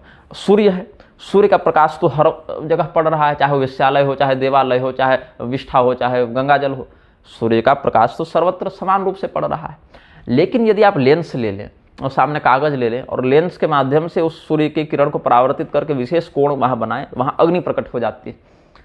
और वही लेंस नहीं था तो अग्नि वहाँ प्रकट नहीं हो रही थी, है सूर्य का प्रकाश सर्वत्र। लेकिन उसी प्रकार से जैसे लेंस के माध्यम से वह उत्प्रेरित हो जाती है, शक्ति प्रत्यक्ष हो जाती है, ऐसे ही सर्वव्यापी परमात्मा भी गुरु के माध्यम से, विधान के माध्यम से जब मंत्र शक्ति के द्वारा उसमें प्रतिष्ठित किए जाते हैं, उनकी वह शक्ति प्रत्यक्ष हो जाती है, विशेष प्रभावशालिनी हो जाती है। अब इसे सरल करके थोड़ी समझा सकते हैं। इसीलिए कहा प्रतिमायां प्रकर्षेण सन्निधत्ते हरि स्वयं कामान शेषांस्तत्रैव हरेमर्थयते जनः तेन प्रतिष्ठा नामेध मनमर्थम वर्धते भूयि यथा च वह निर्दहनो न दहन व्याप्य तिष्ठति अरणिमथनाद् भूतो जायमानः प्रदुष्यते दहनादीनि कर्माणि करोति च यथा तथम तथा सर्वगतो विष्णुरदृश्य प्राकृतिर्जनैः दृश्यते च प्रतिकृतो मंत्रिणो मंत्र गौरवात्। जैसे आप लकड़ी ले लें दो तो आपको गर्मी नहीं लगेगी, लेकिन वही लकड़ी आप रगड़ते जाइए, एक निश्चित घर्षण के बाद उसी से अग्नि उद्भूत हो जाती है ना। ऐसे भगवान सर्वत्र हैं, लेकिन उनका पता नहीं चलता, अनुभूत तो नहीं होते परमात्मा लेकिन जब एक निश्चित मात्रा में, निश्चित शास्त्रीय विधि से उनका आकर्षण किया जाए, घर्षण किया जाए, पूजन किया जाए, वो परमात्मा तत्व वहाँ से प्रकाशित हो जाता है। ये कहने का भाव है। तस्मात् सर्वात्मना विष्णु प्रतिष्ठाप्याभिपूजय, इसीलिए भगवान की प्रतिष्ठा करने के बाद उनकी पूजा करे। और शिल्पिभिर निर्मिते बिंबे शास्त्र दृष्टि न वर्तमाना, शिल्पियों के द्वारा जिस बिंब का निर्माण किया गया हो उसको शास्त्र दृष्टि से समझकर जिसका निर्माण किया गया हो, ऐसे नहीं कि मनमौजी, उसकी पूजा करनी चाहिए। अब इसमें भी त्रिविध प्रतिमा होती है। त्रिविधा प्रतिमा में यह है कि सबसे बढ़िया प्रतिमा तो वह है जो आपने स्वयं निर्माण कर ली हो। आपको अगर शिल्प कौशल है आपके पास और आप अगर प्रतिमा बनाने में दक्ष हैं, जैसे हमारे पिताजी, उन्होंने अश्वत्थ वृक्ष से भगवान जगन्नाथ का, भगवती सुभद्रा का, भगवान बलभद्र का श्री विग्रह स्वयं अपने हाथों से निर्मित किया है। हमारे यहाँ नित्य उनकी पूजा होती है, रथोत्सव इत्यादि भी बनता है यथाशक्ति यथा समय। तो सर्वोत्तम प्रतिमा तो वैष्णवागमों के ही अनुसार वह है जो आप अपने से भगवान का विग्रह बनाए, क्योंकि एक एक मिनट वो जितना समय आप विग्रह बना रहे हैं बिल्कुल वो तन्मय प्रतिष्ठा होती रहती है उसमें। हालांकि अलग से प्राण प्रतिष्ठा भी करते हैं, लेकिन एक तन्मय प्रतिष्ठा उसमें हो जाती है, मनोमयी प्रतिष्ठा उसमें हो जाती है। इसमें भगवान है, भगवान है, भगवान का विग्रह बन रहा है, ऐसे चिंतन बनता है। और मध्यम प्रतिमा क्या है? मध्यम प्रतिमा वह है जिसको आपने किसी और व्यक्ति से खरीदा, जैसे बाजार इत्यादि से खरीद कर लाते हैं, वह मध्यम प्रतिमा है। और अधम प्रतिमा वह है जो कि आपको ऐसे ही कहीं ये अशास्त्रीय लक्षणों से युक्त, मतलब कि उसमें शास्त्रीय विधान तो है नहीं, शास्त्रीय परिमाण है नहीं, ऐसे खरीद कर तो लाए लेकिन प्रतिष्ठा इत्यादि न की और सीधे ऐसे ही टीका चंदन सिंदूर करना प्रारंभ कर दिए, वो अधम प्रतिमा है। हालांकि ग्रंथांतर भेद से इसमें भी उत्तम अधम मध्यम अधम का भेद है। जैसे अपने गुरु के द्वारा प्रतिष्ठित, जैसे शैवागमों में भी गुरु के द्वारा जो प्रतिमा दे दी गई या शिवलिंग या और कुछ दे दिया गया, उसमें लक्षण का विचार ही नहीं करना है। अगर समर्थ गुरु है वो दे दिए, उनकी पूजा करो। समर्थ गुरु ये नहीं कि टीवी यूट्यूब देख के बना लिए गुरु, वैसा नहीं। शास्त्रीय परंपरा का ब्रह्मनिष्ठ गुरु अगर जो उठा कर दे दे वही आपके लिए देवतुल्य हो गया। धन्ना जाट तो मसाला पीसने वाले पत्थर पर भगवान को देख लिए थे ना, वहां से वो भगवान को भोग लगाने लगे, तो वो समर्थ संत ने दे दिया, तो वो प्रतिमा लक्षणान्विता न होने के बाद भी परमात्मा तत्व को प्रकाशित कर देती है। वो एक अपवाद है, वो सबसे बढ़िया प्रतिमा। और मध्यम प्रतिमा क्या है? जो आपने स्वयं से बनाया, और अधम प्रतिमा है जो खरीद के लाए। ऐसे भी कुछ आचार्यों की दृष्टि से भेद है। अब पद्म संहिता के ही क्रियापाद में आप 2-3 अध्याय आगे बढ़ जाएं तो 29वें अध्याय में देखिए 28-29 श्लोक और 34 और 40 श्लोक देखिए। 28वां, 29वां, 34वां और 40वां कृष्ण भगवान के विषय में कहते हैं, वसुदेव सुतस्यापि स्थापनम वासुदेववत्। वसुदेव जी के पुत्र का जो संस्थापन है वह वासुदेव के समान करना है। अब वासुदेव का अर्थ यहाँ पर पूरा अध्याय देखेंगे तो पहले बलराम जी की प्रतिष्ठा का बता चुके हैं। तो बलराम जी भगवान कृष्ण के बड़े भाई हुए, तो इसीलिए वहाँ पर बलराम जी पहले वासुदेव कहलाए और ये दूसरे वासुदेव कहलाए, इसीलिए यहाँ पर ये अर्थ लगेगा। ये पूरा प्रकरण देखेंगे तो स्पष्ट होगा। वृष्णि वर्याय कृष्णाय नमस्तुभ्य मधुद्विषे भूभार भूतकम सादि महासुर निघातने सत्यभामादि देवी नाम स्थापनोद्वाहनादिकम श्री भूमियोरिव कर्तव्यम विशेषोस्ति न कश्चन, ऐसे कह के। और चित्र वाला जो पूछ रहे थे, निर्मिते चित्रकरणे कुर्याद आवाहनादिकम ध्रुवबिंब स्थिते पश्चात कर्माद्यरचा स्थिति यदि जलाधिवासने साक्षात अयोग्यानाम चतुर्मुख चित्रभासार्थ चित्रादि प्रतिमानाम यथा तथम छायाधिवासनम कुर्याद स्नानम चादर्श मंडले। अब उसमें चित्र इत्यादि बना रहे हैं तो 2 प्रकार के चित्र हैं। एक तो आपने निश्चित कर दिया कि ये चित्र हिलेगा ही नहीं, ध्रुव प्रतिष्ठा हो गई, ध्रुव बिंब प्रतिष्ठा हो गई, तब वहाँ पर तो जो जो कर्म आपको करना है वो तो नित्य करना ही है। लेकिन अस्थायी चित्र की अगर आप स्थापना कर रहे हैं, जैसे कि नवरात्र में भगवान भगवती की फोटो रख के कर लिए, या जन्माष्टमी में, श्री रामनवमी में, शिवरात्रि में से कर लिए, तब वहाँ जलाधिवास इत्यादि आपको नहीं करना है, छायाधिवास करना है। मतलब जल में उसकी परछाई पड़े, चित्र है और सामने एक जल से भरा पात्र रखिए जहाँ पर उसकी परछाई पड़े, वहाँ उस माध्यम से छायाधिवास होता है। अथवा वस्त्र आदि से ढक के उनको छाया इत्यादि करके उसमें आवृत करके भी अधिवास करते हैं। लेकिन उसमें विशेष कोई अलग से षोडश न्यास आदि नहीं होते, वो सीधे सीधे वो पंचेंद्रियों का न्यास और त्वगस्थि मांस इत्यादि का ही वहाँ ध्यान करके और हृदय से प्राण का वहाँ निस्सरण कर देते हैं, स्थानांतरण करके वो कर लेते हैं। वो 20 मिनट की अधिकतम प्रक्रिया, अगर अभ्यासी हो तो 20 मिनट तक में बहुत अच्छे से वो सामान्य प्रतिष्ठा, अग्नुत्तारण संस्कार से लेकर प्रतिष्ठा करने तक, अगर मंत्र सारे सामने हो, 20 मिनट तक में व्यक्ति कर सकता है, जो मेरा अनुभव है।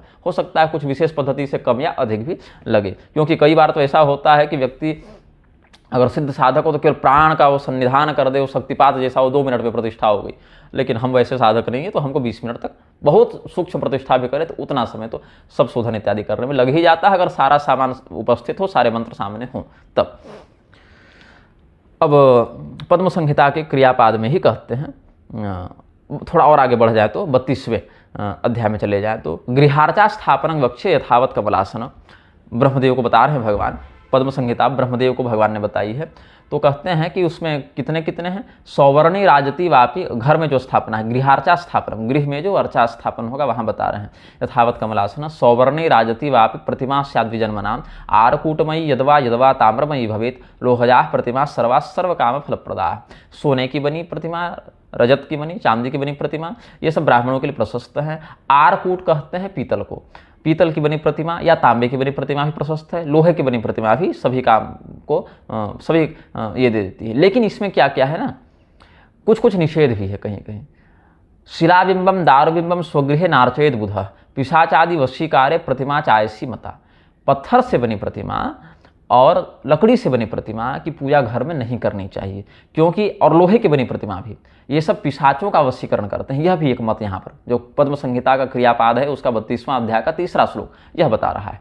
अब इसमें मतभेद है, क्योंकि फिर लकड़ी की प्रतिमा निषेध है, पत्थर की प्रतिमा निषेध है, तो फिर शालग्राम का पूजन कैसे करेंगे, वो तो पत्थर रूप में ही है। भगवान जगन्नाथ का पूजन कैसे करेंगे, वो तो लकड़ी के ही बनेंगे, दारू ब्रह्म का विग्रह है। तो ऐसे शास्त्रीय विधान की जहाँ तक बात है वहाँ तक उसका पालन करने में दोष नहीं है। लेकिन यहाँ पर क्या कहते हैं, शिलाबिंबम इत्येकम अर्धम क्वचिन्न, आधी अधूरी प्रतिमा, मतलब आधा पत्थर से बनी हो और आधा उसमें लकड़ी से बनी हुई हो। ऐसा नहीं जैसे पत्थर का हाथ टूट गया तो लकड़ी का हाथ लगा दिए, वैसा नहीं। मतलब पूर्णतया शिलामयी प्रतिमा हो। भागवत महापुराण में, पद्म पुराण में विधान बताया ना, शैली दारूमयी इत्यादि बताया। तो पूर्णतया शिला निर्मिता प्रतिमा हो अथवा पूर्णतया काष्ठ निर्मिता प्रतिमा हो, उसमें मिश्रण नहीं होना चाहिए। ये आचार्यों ने अपनी अपनी टीकाओं में इसका अर्थ किया है। उच्चाट न करी कांस्य प्रतिमा कमलासन। अब इसमें फिर अभिचार भेद से भी कुछ लोग, कामना भेद से भी तामसी पूजा करते हैं, मारण मोहन वशीकरण उच्चाटन। तो पिशाच इत्यादि के वशीकरण में लोहे की प्रतिमा का प्रयोग करें, उच्चाटन इत्यादि करना है तो कांस्य की प्रतिमा का प्रयोग करें। शत्रुनाश के लिए त्रिलोहजा प्रतिमा, त्रिलोहजा बताए हैं आपको हम, सौवर्ण राजती ताम्री त्रिविधा लोहजा स्मृता, ऐसे करके भी एक मत है कि त्रिलोहजा प्रतिमा मतलब सोने चांदी और तांबे का मिश्रण करके प्रतिमा बनती है, उससे भी आप कर सकते हैं। शीश कोष्ठा मय प्रदा, और रोग इत्यादि किससे होते हैं, शीशे की बनी, कांच की बनी प्रतिमा से रोग इत्यादि उत्पन्न होते हैं, उसका प्रयोग नहीं करना चाहिए। रत्न जप प्रतिमा सर्वा सर्व काम फल प्रदा, और रत्न से इत्यादि से निर्मित प्रतिमा हो तो फिर तो कोई बात ही उसमें दिक्कत की नहीं। चंद्रकांत स्फटिकजा सौम्या प्रतिकृतिर्मता, चंद्रकांत मणि का, जिसको शायद मून स्टोन भी कहते हैं संभवतः, या कोई दूसरी मणि होगी तो रत्न विशेषज्ञ बताएं हमें, कमेंट इत्यादि कर दीजिएगा आप लोग। स्फटिक इत्यादि से बनी प्रतिमा तो बहुत अच्छी है, सौम्य होनी चाहिए, उग्र नहीं। अब पूजा का स्थान कहाँ हो, तो कहते हैं पूजा घर हो वायव्य कोण में। ऐसे तो पूजा घर ईशान कोण में बताया जाता है, लेकिन पूजा घर हो वायव्य कोण में, क्योंकि कई अच्छा वायव्य कोण से भाव यहाँ पर अर्थ है मारुत्याम दिशि नान्यथा कहते हैं, तो मरुत तो वायु को ही कहते हैं, तो हमको लग रहा है यही अर्थ होना चाहिए। पूजा स्थानम गृहस्योक्तम मारुत्याम दिशि नान्यथा। अब इसमें एक पाठ भेद है कि पूजा स्थान गृहे चोक्तम नैऋत्याम दिशि नान्यथा। तो यहाँ समझना चाहिए कि कामना भेद से दिशा भेद का वर्णन है। जैसे आपको मारण मोहन इत्यादि करना है और राक्षसी पूजा है वो मारना इत्यादि, वहाँ नैऋत्य दिशा राक्षस प्रधान है, तो इसलिए वहाँ वह करे। वशीकरण इत्यादि के लिए वायु का प्रयोग हम लोग करते हैं, वायु देवता का वशीकरण इत्यादि में, तो वहाँ पर वशीकरण इत्यादि के लिए, सम्मोहन इत्यादि के लिए वायव्य दिशा का प्रयोग करें। ये सब कामना भेद से दिशा का यहाँ पर बताया है, ये समझना चाहिए। पूजा स्थानम गृहस्योक्त मारुत्याम दिशि नान्यथा अर्चयेत भुवनेश्वरचाम यजमानो यथोचिताम। ऐसे बहुतायत से जो मत है, पूजा घर जो है वो ईशान कोण में होना चाहिए, पूर्व और उत्तर का कोना वो ईशान कोण में होना चाहिए। जैसे आप भारत का नक्शा देखें वर्तमान, तो अरुणाचल प्रदेश आपको ईशान कोण में पड़ जाएगा। अब तत्प्रतिष्ठार्थम आचार्य अभ्यर्थागमयोद्गृहम अंकणेवा नदी तीरे क्षेत्र यदवा सुपूजिते। अब प्रतिष्ठा करने के लिए यदि स्वयं सक्षम है, स्वयं वैष्णव मंत्रों में अधिकृत है, स्वयं विद्वान है, तो स्वयं भी प्रतिष्ठा कर सकता है, निजी जो स्वार्थ प्रतिष्ठा घर में है, और उसका दान दक्षिणा कुछ अपने गुरु पुरोहित इत्यादि को दे दें। अगर गुरु पुरोहित आने में सक्षम है तो उन्हीं को बुलाकर उनको आवरण करके उनसे प्रतिष्ठा कराएं।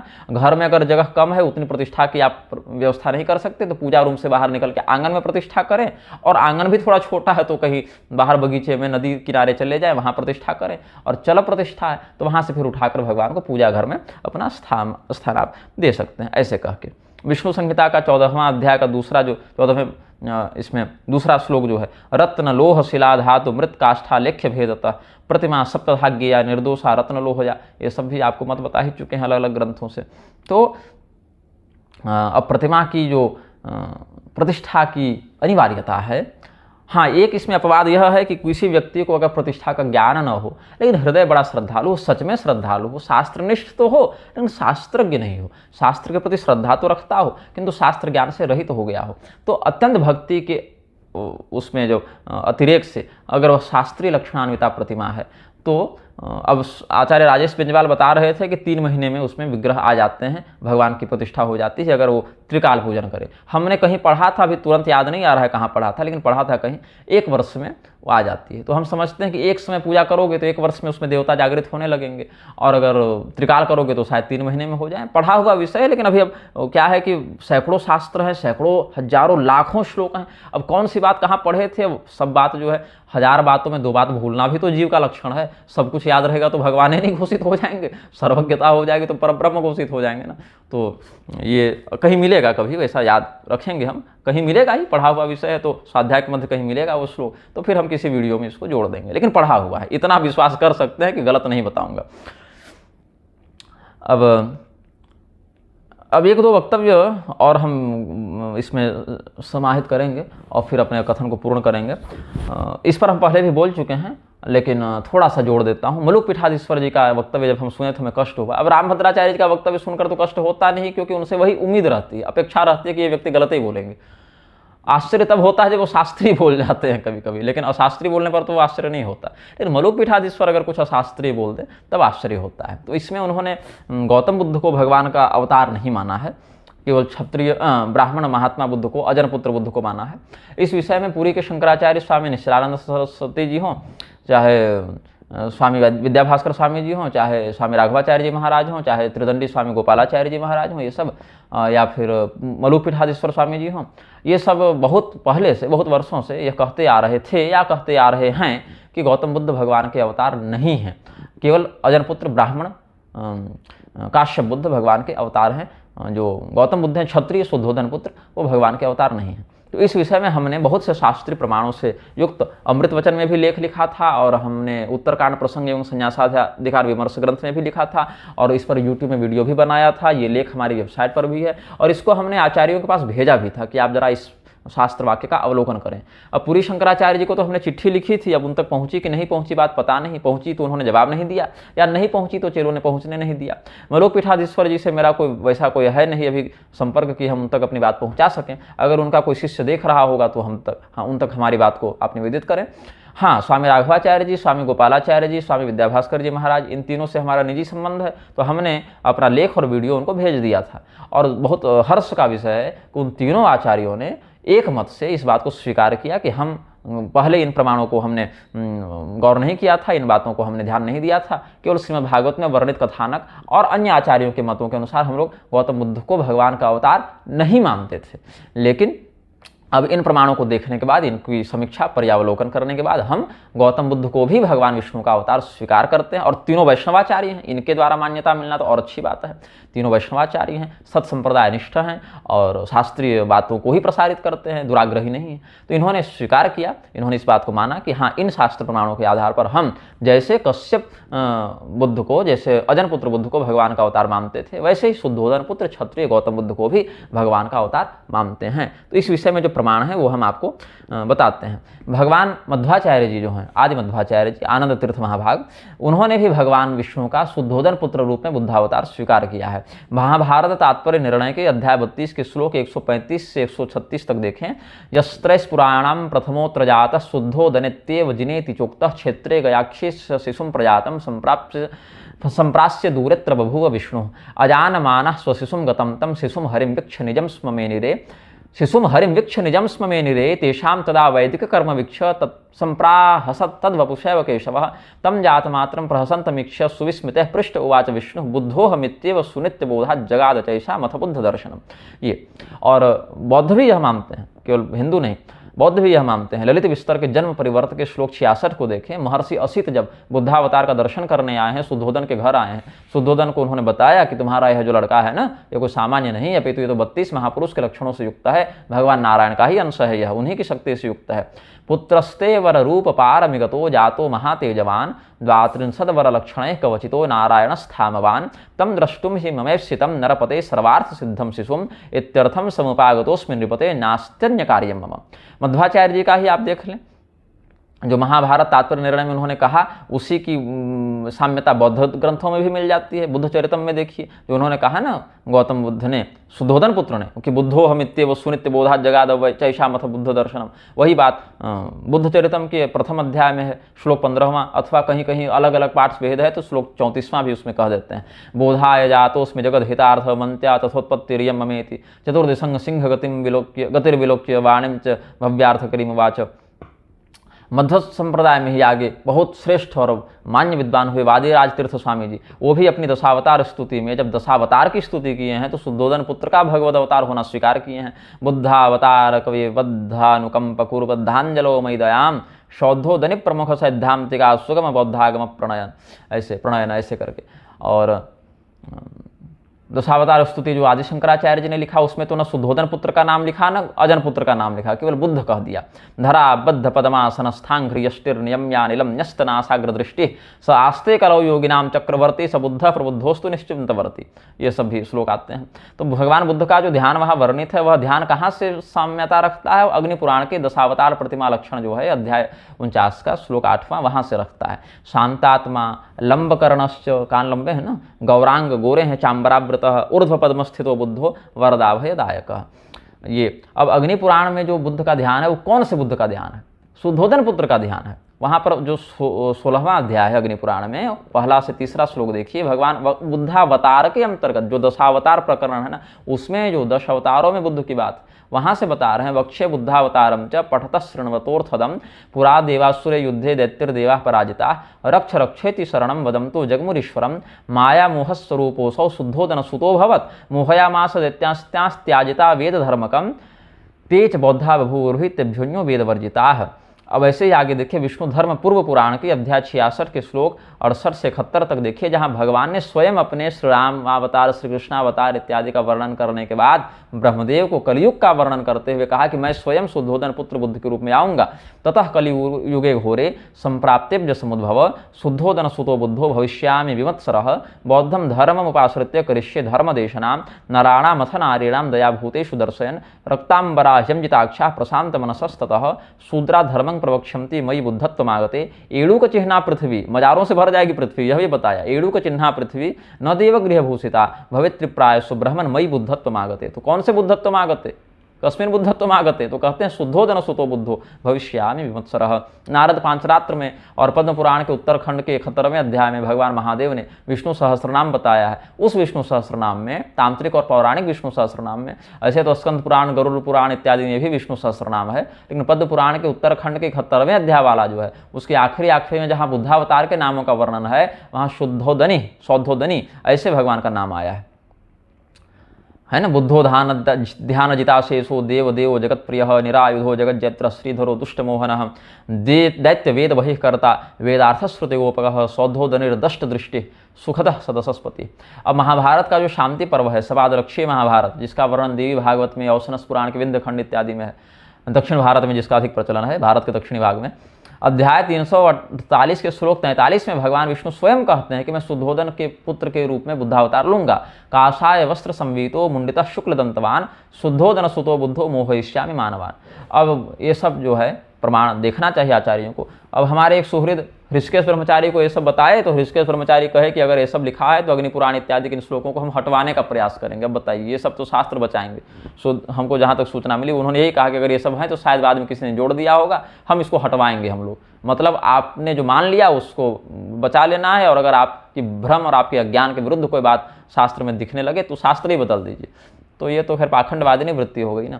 लेकिन स्वामी विद्याभास्कर जी, स्वामी राघवाचार्य जी, स्वामी गोपालाचार्य जी जैसे वैष्णवाचार्यों ने इन सब प्रमाणों को स्वीकार भी किया और यह भी कहा कि उक्त प्रमाणों पर हमारी दृष्टि नहीं गई थी। अब चूंकि हमने इन प्रमाणों का अवलोकन किया है तो हम इन प्रमाणों के ही आधार पर, शास्त्र वाक्य के ही आधार पर गौतम बुद्ध को भी भगवान का अवतार स्वीकार करते हैं। तो निजी रूप से तो मैं अजन पुत्र को मानता ही हूँ, है ना। बुद्धो नामना जनसुतः कीकटेषु भविष्यति, ये सब तो मान ही रहे हैं। और कीकटेषु भविष्यति इत्यादि में जो है शक्ति संगम तंत्र में कीकट देश की परिभाषा इत्यादि जो देख लीजिए आप, उसका परिमाण हमने पूरा का पूरा इस पर सैकड़ों मिनटों का वीडियो बनाया है और बहुत लंबे चौड़े सैकड़ों पृष्ठों का लेख भी लिखा है, आप सब विस्तार से उसमें देख सकते हैं। अभी कुछ ठोस प्रमाण हमने दे दिया। तो ब्राह्मण महात्मा कश्यप बुद्ध को तो भगवान का अवतार मान ही रहे हैं, उसमें तो कोई संदेह ही नहीं। लेकिन उसी प्रकार से तद्वत इन शास्त्र वाक्यों के आधार पर हमें शुद्धोदन पुत्र क्षत्रिय गौतम बुद्ध को भी भगवान का अवतार मानना चाहिए। अवतार मात्र की बात कह रहे हैं, और कोई उसमें ये नहीं कि आप बौद्ध बन जाइए, केवल वेद निंदक सही, लेकिन अवतार के रूप में जब वर्णन है तो मानोगे ना भाई, जब वर्णन है तो मानिए, नहीं वर्णन रहता तो मत मानते। लेकिन जब शास्त्र, और एक दो लाइन में नहीं बता रहा हूँ ना, मैंने आपको कम से कम 20 श्लोक तो बताए ना अलग अलग ग्रंथों के, और आचार्यों के भी बताया। मध्वाचार्य जी, वादिराज तीर्थ जी तो अवतारी आचार्यों में से हुए ना, इन सबों ने भी स्वीकार किया है। तो फिर आप तो इनसे कम से कम स्वयं को अवर ही मानेंगे, अवस्था के ज्ञान के पद की दृष्टि से तो छोटा ही मानेंगे ना। अब रामभद्राचार्य होंगे तो कह देंगे कि नहीं, हम तो सभी आचार्यों की गलती को सुधारने के लिए अवतार लिए हैं, तो उनका तो अलग विषय चल रहा है। ऐसे ही एक और थोड़ी हम बात जोड़ दें, वाराणसी के प्रोफेसर हरिनारायण तिवारी जी जो हैं, काशी विद्वत परिषद वाले, अब उसके दो भाग हो गए, तो एक भाग के अध्यक्ष हैं, एक के शायद वशिष्ठ त्रिपाठी जी बने हैं। तो जो भी है, हमको उस लफड़े में नहीं जाना है, उस झगड़े में नहीं। मेरा कहने का ये अर्थ है कि इनका एक वक्तव्य किसी व्यक्ति ने हमें भेजा था, तो हमने वो सुना। अब बाकी बात तो ये शास्त्रीय ही कहे, लेकिन एक कथन पर हमको थोड़ा सा विरोध बना, जहाँ इन्होंने कहा कि वाल्मीकि जी वो दलित इत्यादि पर, कि शूद्र थे, वाल्मीकि जी ऐसे थे वैसे थे। अब इस पर हालांकि पंडित गंगाधर पाठक मैथिल जी ने, वृंदावन वाले, जो श्री राम जन्मभूमि का शिलान्यास कराए थे, उन्होंने बहुत सुंदर और बहुत शास्त्र प्रमाण विलसित एक लेख लिखा था।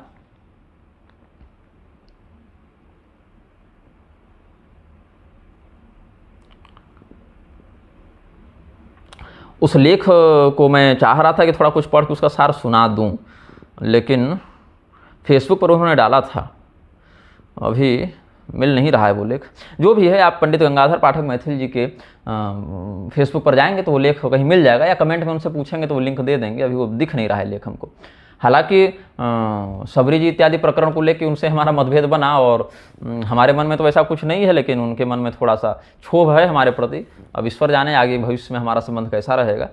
लेकिन इस विषय में, वाल्मीकि जी के ब्राह्मण होने के विषय में उन्होंने बहुत ही स्पष्ट प्रमाण दिए हैं, और उन प्रमाणों को हम स्वीकार भी करते हैं। आचार्यों को उन प्रमाणों का अवलोकन करना चाहिए। लेकिन सारभूत रूप में वो लेख नहीं मिल रहा है, तो हम अपने ही ग्रंथ का आश्रय लेकर, क्योंकि हमारा ग्रंथ का PDF तो निःशुल्क उपलब्ध है, वो तो आर्काइव में जाइएगा तुरंत मिल जाएगा, तो हमने वो निकाल ही लिया।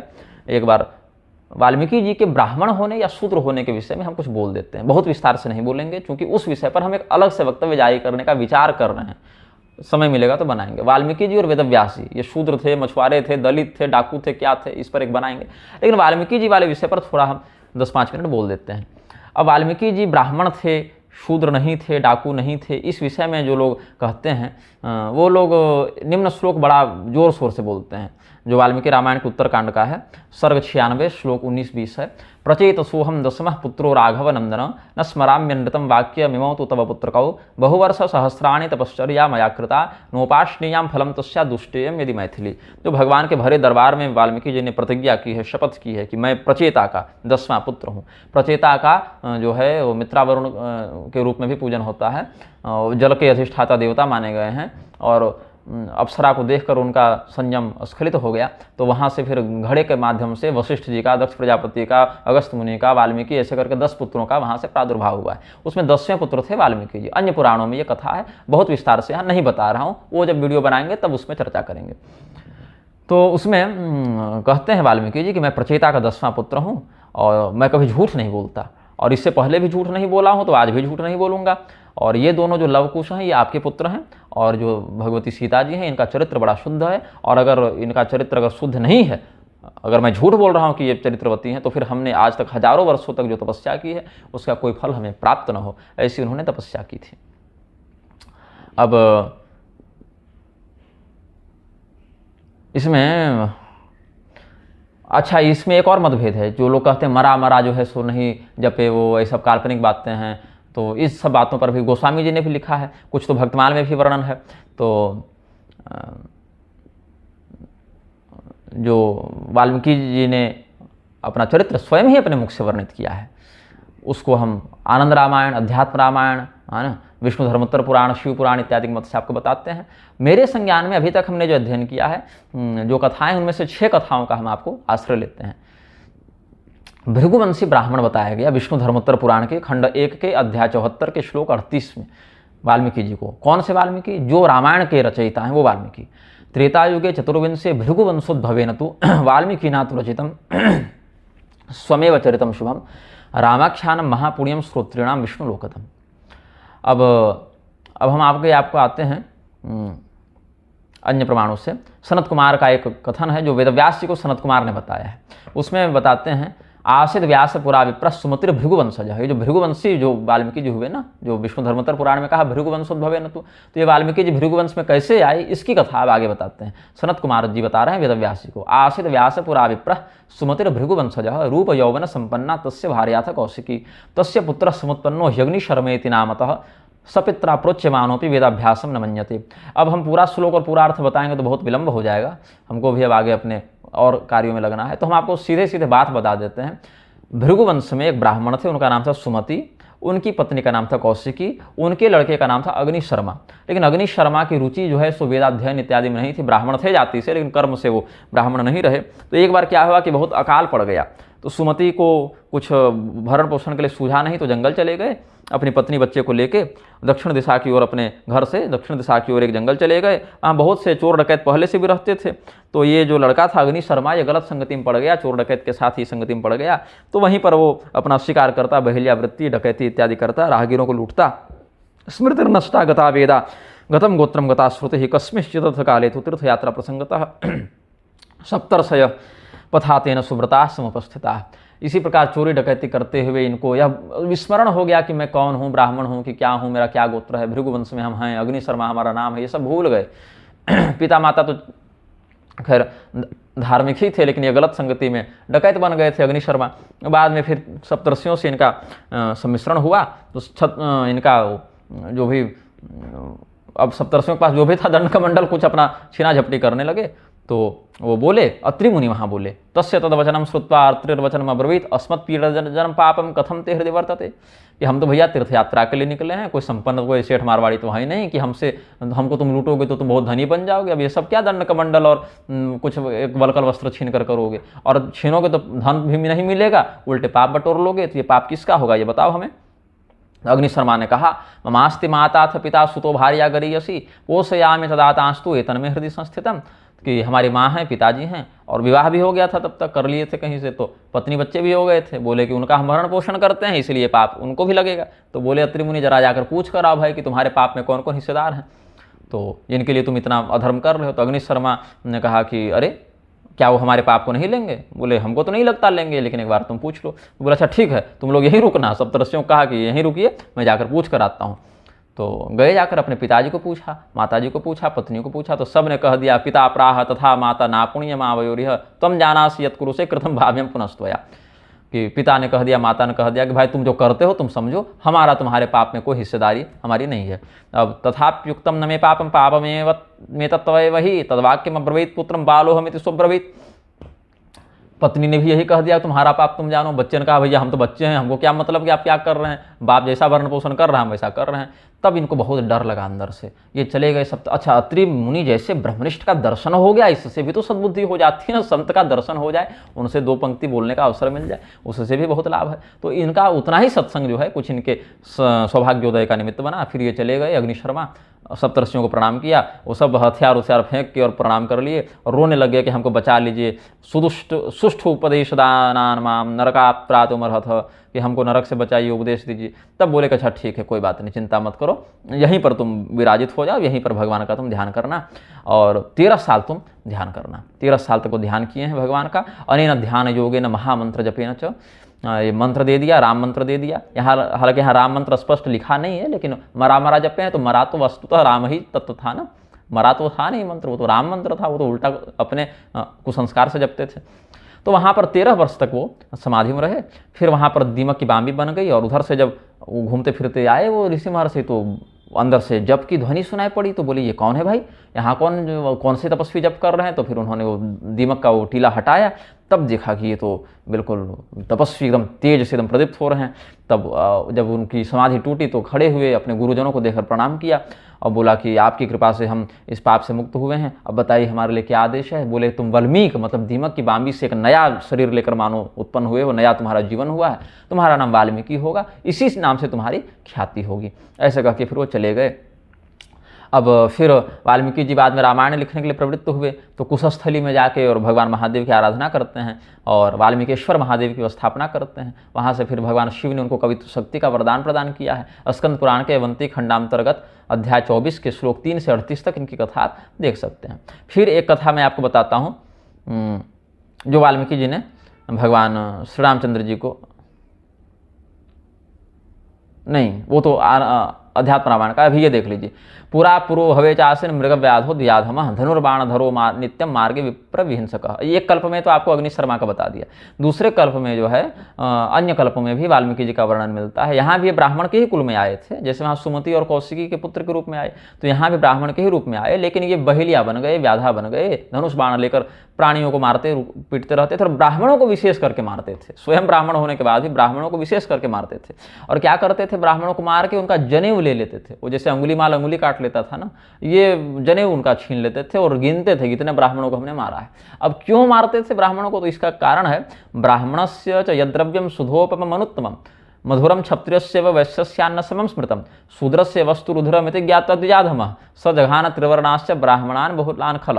ब्राह्मण का धन अमृत है, क्षत्रिय का धन मधुर है, सामान्य है, वैश्य का अन्न अन्न है और शूद्र का अन्न रुधिर है। ऐसा वो पढ़े थे कहीं, तो उनको लगा कि ब्राह्मण का अन्न खाने से अमृत खाने का फल मिलेगा। वहाँ पर ये नहीं देखे कि 60 वर्ष सहस्राणि विष्टायाम जायते कृमि, ये सब नहीं देखे वो, लेकिन यहाँ पर कहा कि ब्राह्मण का धन अमृत के समान है और क्षत्रिय का मीठे के समान है, वैश्य का अन्न अन्न के समान है और शूद्र का अन्न रुधिर के समान है। इसलिए शूद्र का अन्न भक्षण नहीं करना चाहिए। हाँ, शूद्र चाहे तो ब्राह्मण के घर जाकर प्रसाद पाके आ सकता है, ब्राह्मण को शूद्रान्न भक्षण का निषेध है ना। तो इससे तो छुआछूत ब्राह्मण के साथ हो गया ना, शूद्र के साथ क्या होगा। शूद्र तो अपना घर का भी खाएगा और ब्राह्मण का भी जाके खाएगा कि महाराज जी आपके यहाँ इतना काम किए हैं तो हमको भोजन भी दीजिए, तो ब्राह्मण उसकी भी अतिथि सेवा करेगा। और ब्राह्मण बेचारा अपने भीख मांग के खाएगा, शूद्र का भी वह नहीं खा सकता है। तो शोषण तो ब्राह्मण के साथ हो गया ना, शूद्र दोनों घर का खा ले रहा है और ब्राह्मण जो है अपने ही घर का केवल खा रहा है। तो उसमें मनाही ये नहीं है कि आप शूद्र का अन्न नहीं खा रहे हैं तो शूद्र को आप छुआछूत कर रहे हैं। अपितु शूद्र वर्ण का व्यक्ति जो है सो अलग अलग कर्म में लिप्त रहता है, उसके अन्न की तत्व शुद्धि नहीं होती, इसके लिए मना किया है। सतशूद्र है तो उसका भी कच्चा अन्न तो सीधा पानी चल ही जाता है, असत शूद्र का ही विशेष निषेध है। तो ये करता था ब्राह्मणों का विशेष विहिंसन। अब इधर क्या हुआ कि सभी ब्राह्मण बड़े डर गए कि ये भाई निरपराध ब्राह्मणों को मार रहा है। तो बड़े बड़े ऋषि महर्षियों से निवेदन किया। ऋषि महर्षि चले गए ब्रह्मा जी के पास कि भाई ये बड़ा क्रूर कर्मा, एक डाकू हो गया है, स्वयं ब्राह्मण है लेकिन ब्राह्मणों को मारते रहता है। तो ब्रह्मा जी ने सप्तर्षियों को कहा कि जरा जाकर देखिए क्या उसका कुछ उद्धार हो सकता है क्या। तो मरीचि वशिष्ठ इत्यादि सप्तर्षि उस समय के जो सप्तर्षि थे वो सब आए और मृगव्याध उसका नाम था। मृगव्याध के पास जाकर उन्होंने कहा कि भाई क्यों ऐसा मारते हो। तो मरीचि इत्यादि ने हंसते हुए पूछा, तब उन्होंने कहा कि अपने घर चलाने के लिए, अपने भरण पोषण के लिए मारते हैं, अपने कुल के लिए, स्वयं के लिए तुमको मारते हैं और तुमको भी मारेंगे। तो बोले कि अच्छा अपने घर वालों से जाकर पूछोगे भी जो ब्रह्महत्या तुमको रोज लग रही है इसका पाप कौन भोगेगा। तो ऋषियों की पवित्र दृष्टि से उस मृगव्याध की कुछ वृत्ति शुद्ध हो गई थी, है ना। इति श्रुत्वा तो घोरात्मा तेषां दृष्टिया सुनिर्मल गत्ता वंशजनानाः भूरि पापमयार्जितम्। तो तत्पापकं भवद्भिश्च ग्रहणीयं धनं यथा ते तु श्रुत्वा द्विजं प्राहुर्न वयं पापभोगिनः साक्षियं भूमिरचला साक्षी सूर्योऽयमुत्तमः इति श्रुत्वा मृगव्याधो मुनिनाः कृतांजलि। अब घर में जाकर पूछा कि हमारे द्वारा लाए गए धन को जैसे आप लोग आपस में उपभोग करते हैं, हमारे द्वारा किए गए पाप का भी उपभोग करें। तो घर वालों ने मना कर दिया और कहा कि नीचे धरती ऊपर सूर्य साक्षी हैं कि हम तुम्हारे पाप को ग्रहण नहीं करेंगे। तब वो डर गया बेचारा और जाकर अपने गुरुतुल्य ऋषियों को कहा। तब ऋषियों ने उसको राम नाम की दीक्षा दी। यह स्पष्ट यहाँ बताया, राम नाम ही तज्ञेयम सर्वाघोघ विनाशनम यावत तत्पार्श्वमायामस्तावत्तम जपचोत्तमम। और कहा कि जब तक हम लोग वापस घूम फिर कर तुम्हारे पास नहीं आ जाते तब तक तुम इसी राम नाम का जप करना। लेकिन क्या था, वो राम राम नहीं जप पा रहे थे, उनकी जिह्वा वैसी नहीं उलट रही थी, तो मरा मरा जपने लगे और 1000 वर्ष तक जपे हैं यहाँ के अनुसार इस कल्प में। उसमें तो 13 ही साल में हो गया था ना, वत्सराणि त्रयोदश हो गया ना। इत्युक्त्वा से ते गताः विप्रास् तीर्थात् तीर्थांतरं प्रति मरा मरा मरेत्येवं सहस्राब्दं जजापः। मरा मरा जपते रहे। फिर 1000 वर्ष के बाद सप्तर्षि आए, उनको वहाँ वाल्मीकि दीमक से निकाले और वहाँ उनका नाम वाल्मीकि पड़ा, और फिर उनको आशीर्वाद दिया कि आप तीनों कालों की बात जानने वाले हो जाएंगे, त्रिकालज्ञ हो जाएंगे। ये भविष्य पुराण के प्रतिसर्ग पर्व के 4थे खंड के अध्याय 10 से बता रहा हूँ आपको, वहाँ भी ये कथा मिल जाएगी। तो हे विप्र, आप तीनों कालों की बात को जानने वाले हो जाएंगे। और फिर 18 कल्पों की कथा से युक्त और 100 करोड़ श्लोकों में वाल्मीकि जी ने रामायण लिखी, जिसका संक्षिप्त भाग है वाल्मीकि रामायण 24,000 श्लोक वाला। केवल उतने नहीं लिखा उन्होंने 100 करोड़ श्लोकों में लिखा था, जिसमें आनंद रामायण, अद्भुत रामायण और योग वासिष्ठ और ये सब और जो भी अन्य रामायण है ना, कौशिक रामायण और लोमस रामायण और भूसुंडी रामायण, ये सब भी वाल्मीकि जी की ही रचना के अंश हैं। इन ऋषियों ने उन रचनाओं को अपने अपने नाम से शिष्यों को बताया, पढ़ाया, इसीलिए उन रामायणों के नाम से ये सब चला है, सब वाल्मीकि के ही द्वारा कृत। ऐसा आनंद रामायण में स्पष्ट किया। कल्पाष्टाद से युक्तम ही शतकोटि प्रविस्तरम, ये रामायण उन्होंने लिखा है। अब इसके बाद एक और है, समीमुख ब्राह्मण थे। समीमुख के ब्राह्मण के बेटे का नाम था वैशाख। तो वैशाख जो हैं, आसित पूर्वम द्विजो देवी नामना ख्यात समीमुख गार्हस्थ्य वर्तमानस्य तस्य पुत्रो व्यजायत वैशाख इति नामना सो रौद्रकर्मा व्यजायत। फिर इनकी भी वही कथा है, वहाँ पर वो स्कंद पुराण के ही अंतर्गत ये कथा आ जाती है, प्रभास खंड के अध्याय 278 में। वहाँ पर भी उनका इन लोगों से, ऋषि महर्षियों से सम्मिश्रण होता है, और वहीं पर उनको फिर ऋषि महर्षि मंत्र जपने के लिए बिठा देते हैं। सत्वम सिद्धि मनु प्राप्तो मंत्रा दस्माद संशयम यस्मात्म मंत्र में एकाग्रो ध्यान वाल्मीकिमाश्रित, और उनकी एकाग्रता के कारण वरदान देते हैं कि सरस्वती तुम्हारी जिह्वा पर विराजमान रहेगी और रामायण तुम लिखकर फिर मोक्ष को प्राप्त करोगे। तस्माद वाल्मीकि नामात्म यस्मात्म मंत्र में एकाग्रो ध्यान वाल्मीकिमाश्रित तस्माद वाल्मीकि नामात्म भविष्यसि महितले स्वच्छंदा भारती देवी जिह्वाग्रेति भविष्यति कृत्वा रामायणम काव्यम ततो मोक्षं गमिष्यसि, ऐसे करके। अब ये सब तो बहुत, ये सब आपको हमने बताया, और कुछ रामायण परक भी आपको हम इसमें बता देते हैं। रामायण परक में सबसे पहले हम आपको अध्यात्म रामायण की कथा बताएंगे। अध्यात्म रामायण के अयोध्या कांड में भगवान वाल्मीकि ने स्वयं अपना वर्णन किया है। आनंद रामायण वाला बाद में बताएंगे, क्योंकि आनंद रामायण में जो है ना, जो कथाएं हैं, उन कथाओं को बहुत हद तक प्रकाशित नहीं करना चाहिए। ऐसा श्री राम जी का ही आदेश है कि आनंद रामायण की जो कथाएं हैं उसको थोड़ा सा गोपनीय रखना चाहिए। लेकिन प्रसंगवशात ऐसी कथा बता रहा हूँ जिसके प्रकाशन से कोई विशेष हानि नहीं है, क्योंकि वहाँ कई स्थानों पर भगवान श्री रामचंद्र जी का, भगवती सीता जी का प्रेमालाप इत्यादि भी आचार्यों ने वर्णन किया है, वाल्मीकि जी ने वर्णन किया है। अब वाल्मीकि जी क्या है, तत्वदर्शी महात्मा हैं, वाल्मीकि जी त्रिकालज्ञ हैं, तो उन्होंने जैसा दिखा, जैसा उनको घटनाक्रम का बोध हुआ, वैसा उन्होंने वर्णन कर दिया। लेकिन जनसामान्य उन कथाओं को पढ़ के मोहित हो सकता है। जनसामान्य की बुद्धि वाल्मीकि जी के समान मंत्र जप से, एकाग्रता से शुद्ध नहीं हुई है, प्रबुद्ध नहीं हुई है, इसलिए भ्रमित हो सकता है। यह चिंतन करके श्री रामचंद्र जी ने ही आनंद रामायण पर प्रतिबंध लगा दिया था। कुछ विद्वान, आधुनिक विद्वान आनंद रामायण को प्रामाणिक नहीं मानते हैं, लेकिन राम रक्षा स्तोत्र का बड़ा पाठ करते हैं। तो राम रक्षा स्तोत्र आनंद रामायण का ही अंश है। और करपात्री स्वामी जी जैसे विपश्चित विद्वान आनंद रामायण का बड़ा सम्मान करते थे, बड़ा ये बात मानते थे, आनंद रामायण की कथा का बड़ा समादर करते थे, उनका प्रमाण भी देते थे समयानुसार। तो वाल्मीकि जी आनंद रामायण के अयोध्या कांड के 6ठे सर्ग में अपनी कथा श्री रामचंद्र जी को बताते हैं। वहाँ कहते हैं कि मैं था तो ब्राह्मण ही, लेकिन किरातों के मध्य रहने के कारण हमारा जो है वो ब्राह्मणत्व नष्ट हो गया, हम बन गए व्याधा, वहेलिया बन गए थे, और शूद्रा से हमने विवाह किया और शूद्र वर्ण की कन्या से बहुत से पुत्रों को उत्पन्न किया, और धनुष बाण धारण करके हम केवल मारकाट में लगे रहते थे।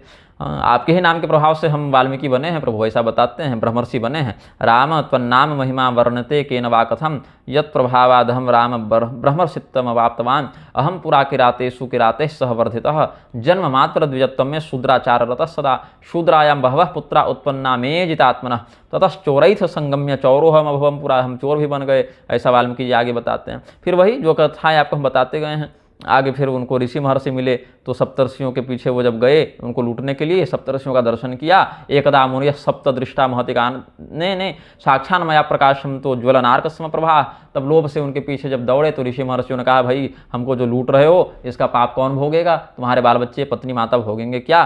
तो फिर ऋषियों ने जब पूछा कि पृक्षमत्ता कुटुंबकम, अपने घर में पूछकर आओ भाई क्या स्थिति है, तो हम उनके ऐसा कहने पर हम आ गए, और ऋषियों ने वचन दिया कि हम लोग कहीं भागेंगे नहीं यहाँ पर, वयम स्थास्यामहे तावद आगमिष्यसि निश्चय, तो ऋषियों ने वचन दिया कि तुम जाओगे तो हम लोग भाग नहीं जाएंगे, हम लोग यहीं मिलेंगे तुमको। तब ये चले गए अपने घर और अपनी पत्नी बच्चों से पूछा। तब पत्नी बच्चे ने कह दिया कि पापम तवैव तत्सर्वम वयम तो फलभागिना, हमको केवल पैसा तुम्हारा चाहिए, पाप तो तुम ही भोगोगे। तब फिर हम अंतःकरण उन ऋषियों के दर्शन से शुद्ध हो चुका था। मुनि नाम दर्शनादेव शुद्धांतःकरणो भवम, तो इसीलिए हम धनुष इत्यादि फेंक कर और उनके चरणों में गिर गए। तब उन्होंने कहा अच्छा कोई बात नहीं, खड़ा हो जा। दंडवत किए थे तो बोले अच्छा उठ जा, खड़ा हो जा। उत्तिष्ठोत्तिष्ठ भद्रम ते, तुम्हारा कल्याण हो। सफल सत्समागम, ये जो 2 मिनट का सत्संग हुआ वह सफल रहा तुम्हारा। उपदेक्ष्यामहे तुभ्यम किंचित तेन व मोक्ष से, कुछ थोड़ा बहुत हम तुमको उपदेश कर देंगे, उसी से तुम्हारा मोक्ष हो जाएगा। तो क्या इसको उपदेश करें ऐसा, क्योंकि बहुत पढ़ा लिखा है नहीं, दुर्बुद्धि है, अनधिकारी भी है। मतलब ऐसा नहीं कि कोई इसको गायत्री जपने बैठा दें, इसका द्विजत्व तो भ्रष्ट हो गया है। तो कुछ ऐसा काम इसको बताया जाए जो इसको लाभ भी हो जाए, मेहनत भी इसको अधिक न लगे, अधिकारी भी हो। बोले कि सर्वे प्रपत्तिरधिकारिणस्यो, सभी लोग भगवान की शरणागति में अधिकारी हैं, राम मंत्र पर सबका अधिकार है, इसको राम राम जपने में लगा देते हैं, उसी से इसका सब काम हो जाएगा। तो बोले अच्छा कोई बात नहीं। इत्युक्त्वा, अपने आप में उन्होंने विचार किया। परस्परम समालोच्य दुर्वृत्तोयम द्विजाधम, कि है तो ये दुराचारी, उपेक्षा का पात्र है, लेकिन शरण में आया है तो इसकी रक्षा करनी पड़ेगी, और ऐसी रक्षा करनी है कि हमारा शास्त्र सिद्धांत भी खंडित न हो। तो इसीलिए राम मंत्र की दीक्षा दे दी और कहा कि इत्युक्त्वा राम ते नाम व्यस्तस्त्याक्षरपूर्वकम एकाग्र मनसा त्रैव मरीत जप सर्वदा, और कहा यहाँ तो उल्टा करके ही नाम दिया। बोले राम भी तुम शुद्ध सीधे सीधे मत बोलना, उल्टा बोलना। राम को म रा ऐसे बोलना, तो म रा ऐसे करोगे तो इधर का म उधर का राम मिलके राम राम बन ही जाएगा। तो ऐसे कर देना तुम तो, और जब तक हम लोग आ ना जाएं तब तक तुम यही काम करना, यही हमारे कथनानुसार इसका जप करना। फिर वो लोग चले गए, तो फिर हम जप करने लगे। वाल्मीकि जी कहते हैं तो 1000 युगों बीतने पर तो युग सहस्रांते ऋषयः पुनरागमन, फिर वो आए, और तब तक यहाँ पूरा दीमक का टीला बन गया था, बामी बन गई थी। तो ऋषियों ने फिर बाहर निकाला और बहुत प्रशंसा की, कहा तुम्हारा दूसरा जन्म हो गया भैया, वाल्मीकात् संभवो यस्मात् द्वितीयं जन्मते भवम इत्युक्त्वा ते यजुर्दिव्य गतिम रघुकुलोत्तम। तब बताया कि हम तो आपके ही प्रभाव से इस प्रकार से वो डकैत से ऋषि बन गए, ब्रह्मर्षि बन गए, सर्वज्ञ बन गए, मतलब त्रिकालज्ञ बन गए। ये वाल्मीकि जी ने स्वयं भगवान को बताया। तो ये जो मरा वाली बात है, काल्पनिक बात नहीं है, शास्त्रीय बात है। आचार्यों ने इसका वर्णन किया है और जनश्रुति में भी इसका आपको बाहुल्य मिल ही जा रहा है। अब आनंद रामायण में जो कथा है, अब उस पर हम थोड़ा चिंतन करते हैं। चिंतन इसलिए करते हैं क्योंकि वहाँ से वाल्मीकि जी के 2 जन्मों का एक ही साथ वर्णन है। इन सभी ग्रंथों में तो एक एक जन्म का वर्णन है, लेकिन वाल्मीकि जी ने स्वयं वहाँ जो अपने उस कल्प के अनुसार जो बात बताई है, वहाँ पर वो शूद्र वर्ण में भी जन्म लिए हैं, ये भी वर्णन है, और ब्राह्मण वर्ण में भी जन्म लिए हैं, ये भी वर्णन है। तो कहीं कहीं वाल्मीकि जी का जो आचार्यगण कहते हैं कि दलित थे या शूद्र थे, वहाँ हालांकि वो इस प्रमाण को देखकर कहते हैं कि बोली चाली भाषा में कह देते हैं, तो अलग बात है, लेकिन हाँ रत्नाकर डाकू के नाम से हमको नहीं मिला है अभी तक। कहीं अगर किसी आचार्य के पास होगा वो प्रमाण तो हमको आप उपलब्ध कराइए, ऐसा हम निवेदन करते हैं। लेकिन रत्नाकर ये नाम नहीं मिला है, वैशाख मिला है, मृगव्याध मिला है, अग्नि शर्मा मिला है, ये सब नाम मिला है, लेकिन ये नाम अभी हमको रत्नाकर ये नहीं मिला है। लेकिन घटनाएं सारी वो जो रत्नाकर के साथ हुई वही सारी घटनाएं यहाँ पर हमें मिली हैं। हाँ, इसमें क्या है कि वाल्मीकि जी शूद्र वर्ण में जन्म लिए हैं एक बार, लेकिन उस जन्म में उन्होंने ऋषि पद को प्राप्त नहीं किया, ब्राह्मण के रूप में उनका पुनर्जन्म भी हुआ है। तो आनंद रामायण में जो कथा है, आनंद रामायण के राज्यकांड के उत्तरार्ध के 14वें सर्ग में इनके जन्म का वर्णन है। तो इसमें क्या कहते हैं वाल्मीकि जी बताते हैं,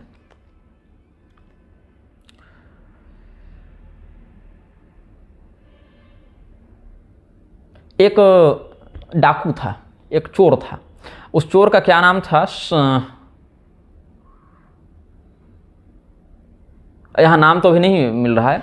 हाँ, वो गोदावरी नदी के तट पर वो रहता था। गोदावरी नदी के तट पर जो तीर्थ यात्रा इत्यादि के लिए जाते थे उनको लूटता था।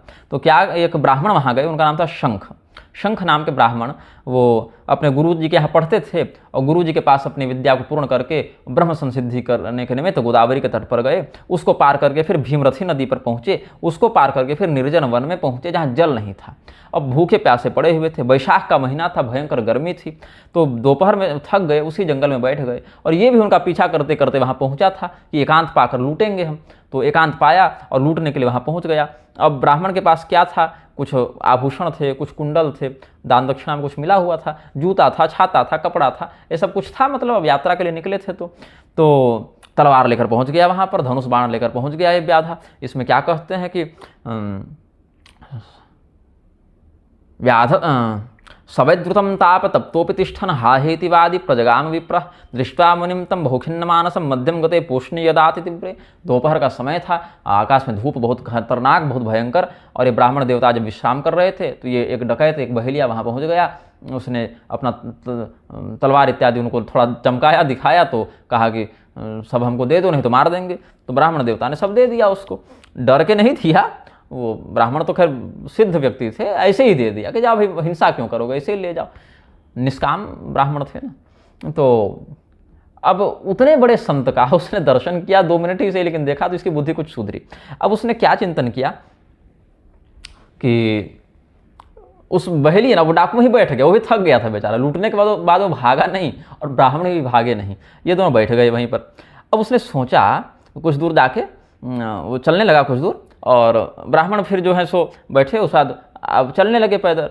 तो क्या हुआ कि जूता इत्यादि तो छीन गया था उनका, तो बहुत गर्मी पड़ रही थी, नदी किनारे का बालू एकदम तप रहा था। तो चलने लगे तो बहुत पैर उनका जलने लगा, थक गए, हाहाकार करने लगे, फिर गिर गए। तो ये बहेलिये को बड़ा दया आ गई उन पर। कहा कि इसकी सारी वस्तु तो हम छीन लिए हैं और जूता इसका हम छीन लिए हैं, बेचारे जूते के कारण इसको बड़ा कष्ट हो रहा है, जूता है नहीं इसके पास। अब हमने कोई गलत काम तो किया नहीं, क्योंकि हम हैं चोर, और चोर का काम है चोरी करना, तो हम तो अपना बढ़िया काम किए हैं, ये सोच रहा है। देखिए क्या कहता है कि चौर्येण च स्वधर्मेण यद गृह्णीत वनांतरे तदीयमेव तत्सर्वं व्याधानां धर्म निर्णय। हम डकैत हैं और डकैतों का धर्म है चोरी करना, तो हम तो धर्म कर रहे हैं। लेकिन इस जूते के अभाव में ये ब्राह्मण को बड़ा कष्ट हो रहा है। तो अब जूते अगर हम इसको दे देते हैं तो इसका क्लेश दूर हो जाएगा, और उससे अगर कुछ पुण्य होगा तो हमारा भी कुछ काम बन जाएगा, हमारा भी कुछ पापी का लाभ ही होगा। और जूते ऐसे भी हमारे साइज वाले हैं नहीं, ये दूसरे नंबर के जूते हैं, तो इसीलिए हम इसको दे देते हैं। जीर्णो चौपा नहावेतो ह्रस्वो तश्च पदोर्मम न चाभ्याम अस्ति में कार्यम तस्मात् तस्मै ददाम्यहम्।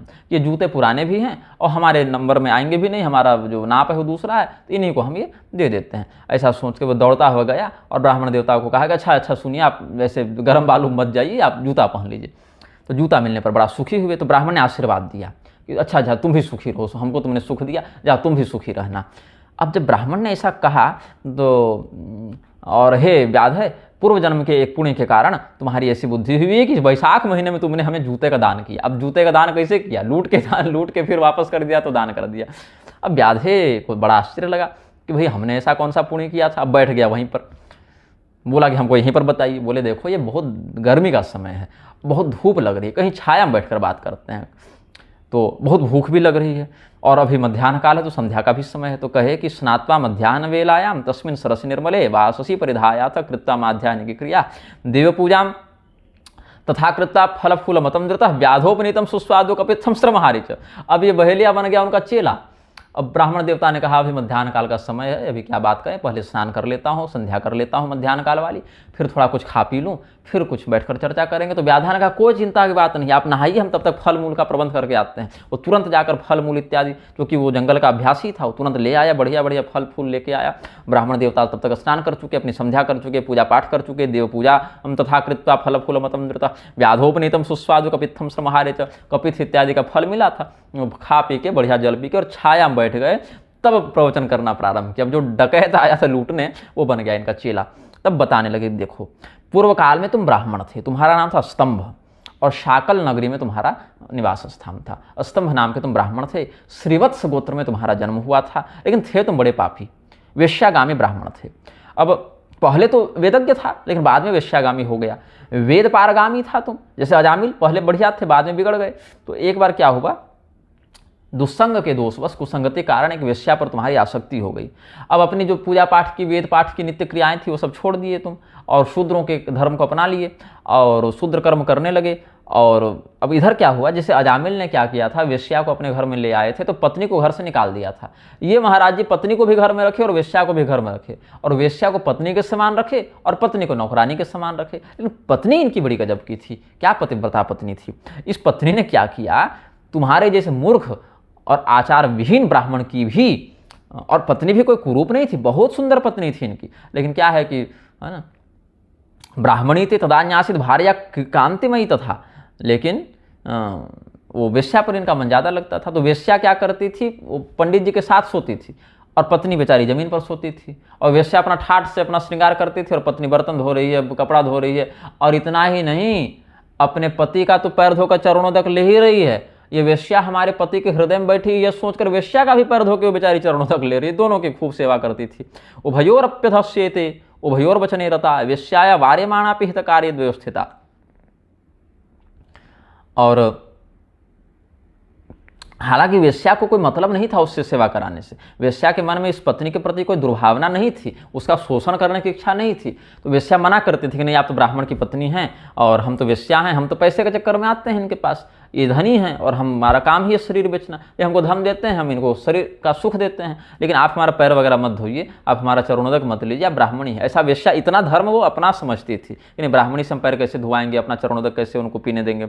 लेकिन वो नहीं मानती थी, वो कहती थी नहीं, हमारे पति ने आपको अपनी शैया पर स्थान दिया है तो आप हमारी सौत हैं और सौत का हम सम्मान करेंगे, ऐसा वो मानकर कहती थी। अब एक दिन क्या हुआ, ये स्तंभ नाम का ब्राह्मण कुछ उल्टा सीधा खा पी लिया, इसका पेट बिगड़ गया और इसकी अतड़ियों में हो गया जख्म, और जख्म बन गया बवासीर, बड़ा भगंदर का रूप धारण कर लिया। अब उस रोग से इसके कारण बहुत दुर्गंध शरीर में हो गया, पूरा कीड़ा पड़ने की स्थिति आ गई। अब घर में जब तक संपत्ति थी तब तक तो वेश्या टिकी, उसके बाद अपना नया ग्राहक खोज के वो निकल गई, और पत्नी अब काम आई इसको, है ना, वेश्या तो चली गई लेकिन पत्नी अब काम आई। तो बहुत जो है उसकी सेवा की, पूरा एकदम मल मूत्र साफ करना, पूरा कीड़ा हो जाए तो उसको बढ़िया से निकालना, घाव साफ करना, सब कुछ।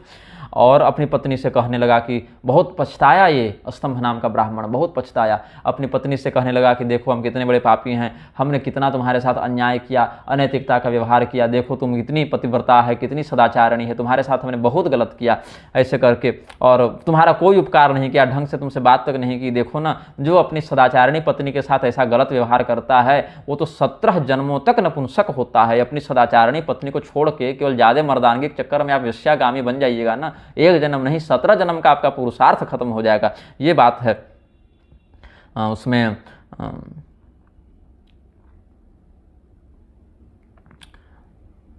हाँ, यो भार्याम प्रणताम पापो नानुमन्येत मूढ़धि ससंढो भवति तत्र 10 जन्मानि सप्तचो, ऐसे कह के। तो कहते अच्छा कोई बात नहीं, आप चिंता मत कीजिए, अब बीती बातों पर क्या चर्चा कीजिएगा, आप आराम कीजिए, आप शांत चित्त होइए, ऐसे कह के।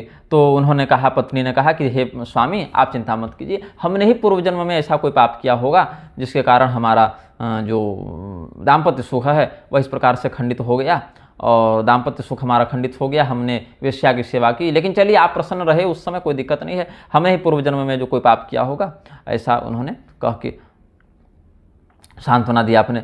और वह मानती थी कि इस पति के रूप में सड़े गले कुष्ठी दरिद्री के शरीर में हमारे भगवान नारायण वास करते हैं। वो पति को बिल्कुल ही मानती थी कि ये कोई मनुष्य है ही नहीं, ये सीधे हमारे भगवान नारायण हैं।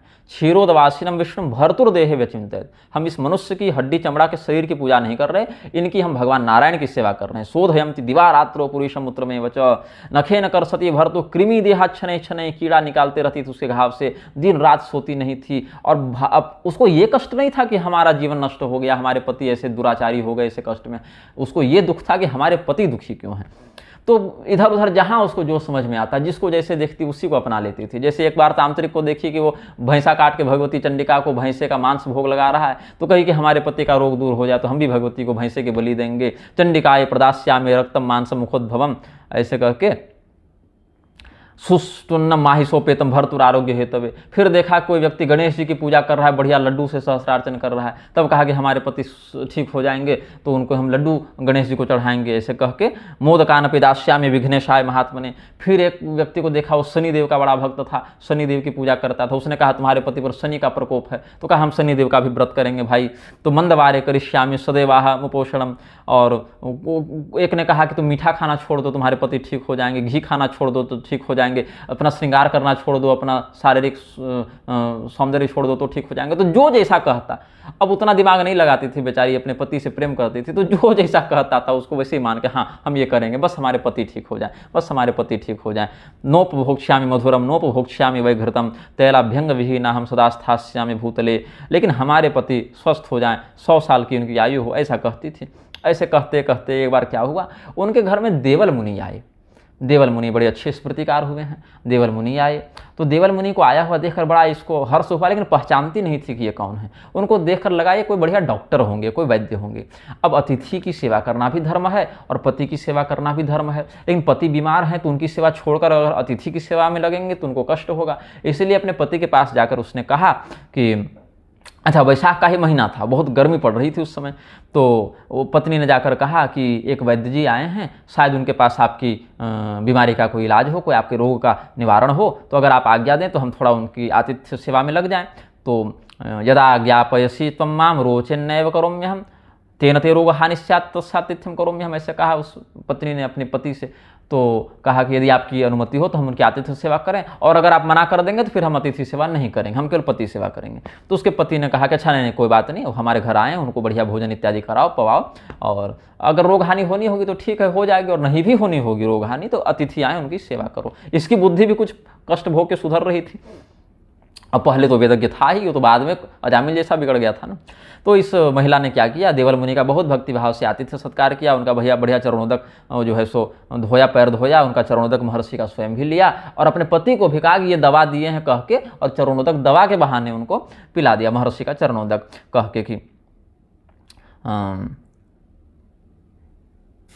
पातम तुभ्यम ददो तीर्थम त्वामुक्ता भेषजम प्रीति, दवा है ऐसे कह के, और बहुत बढ़िया से पकवान इत्यादि बना के मधुर मधुर भोजन देवल मुनि को कराया।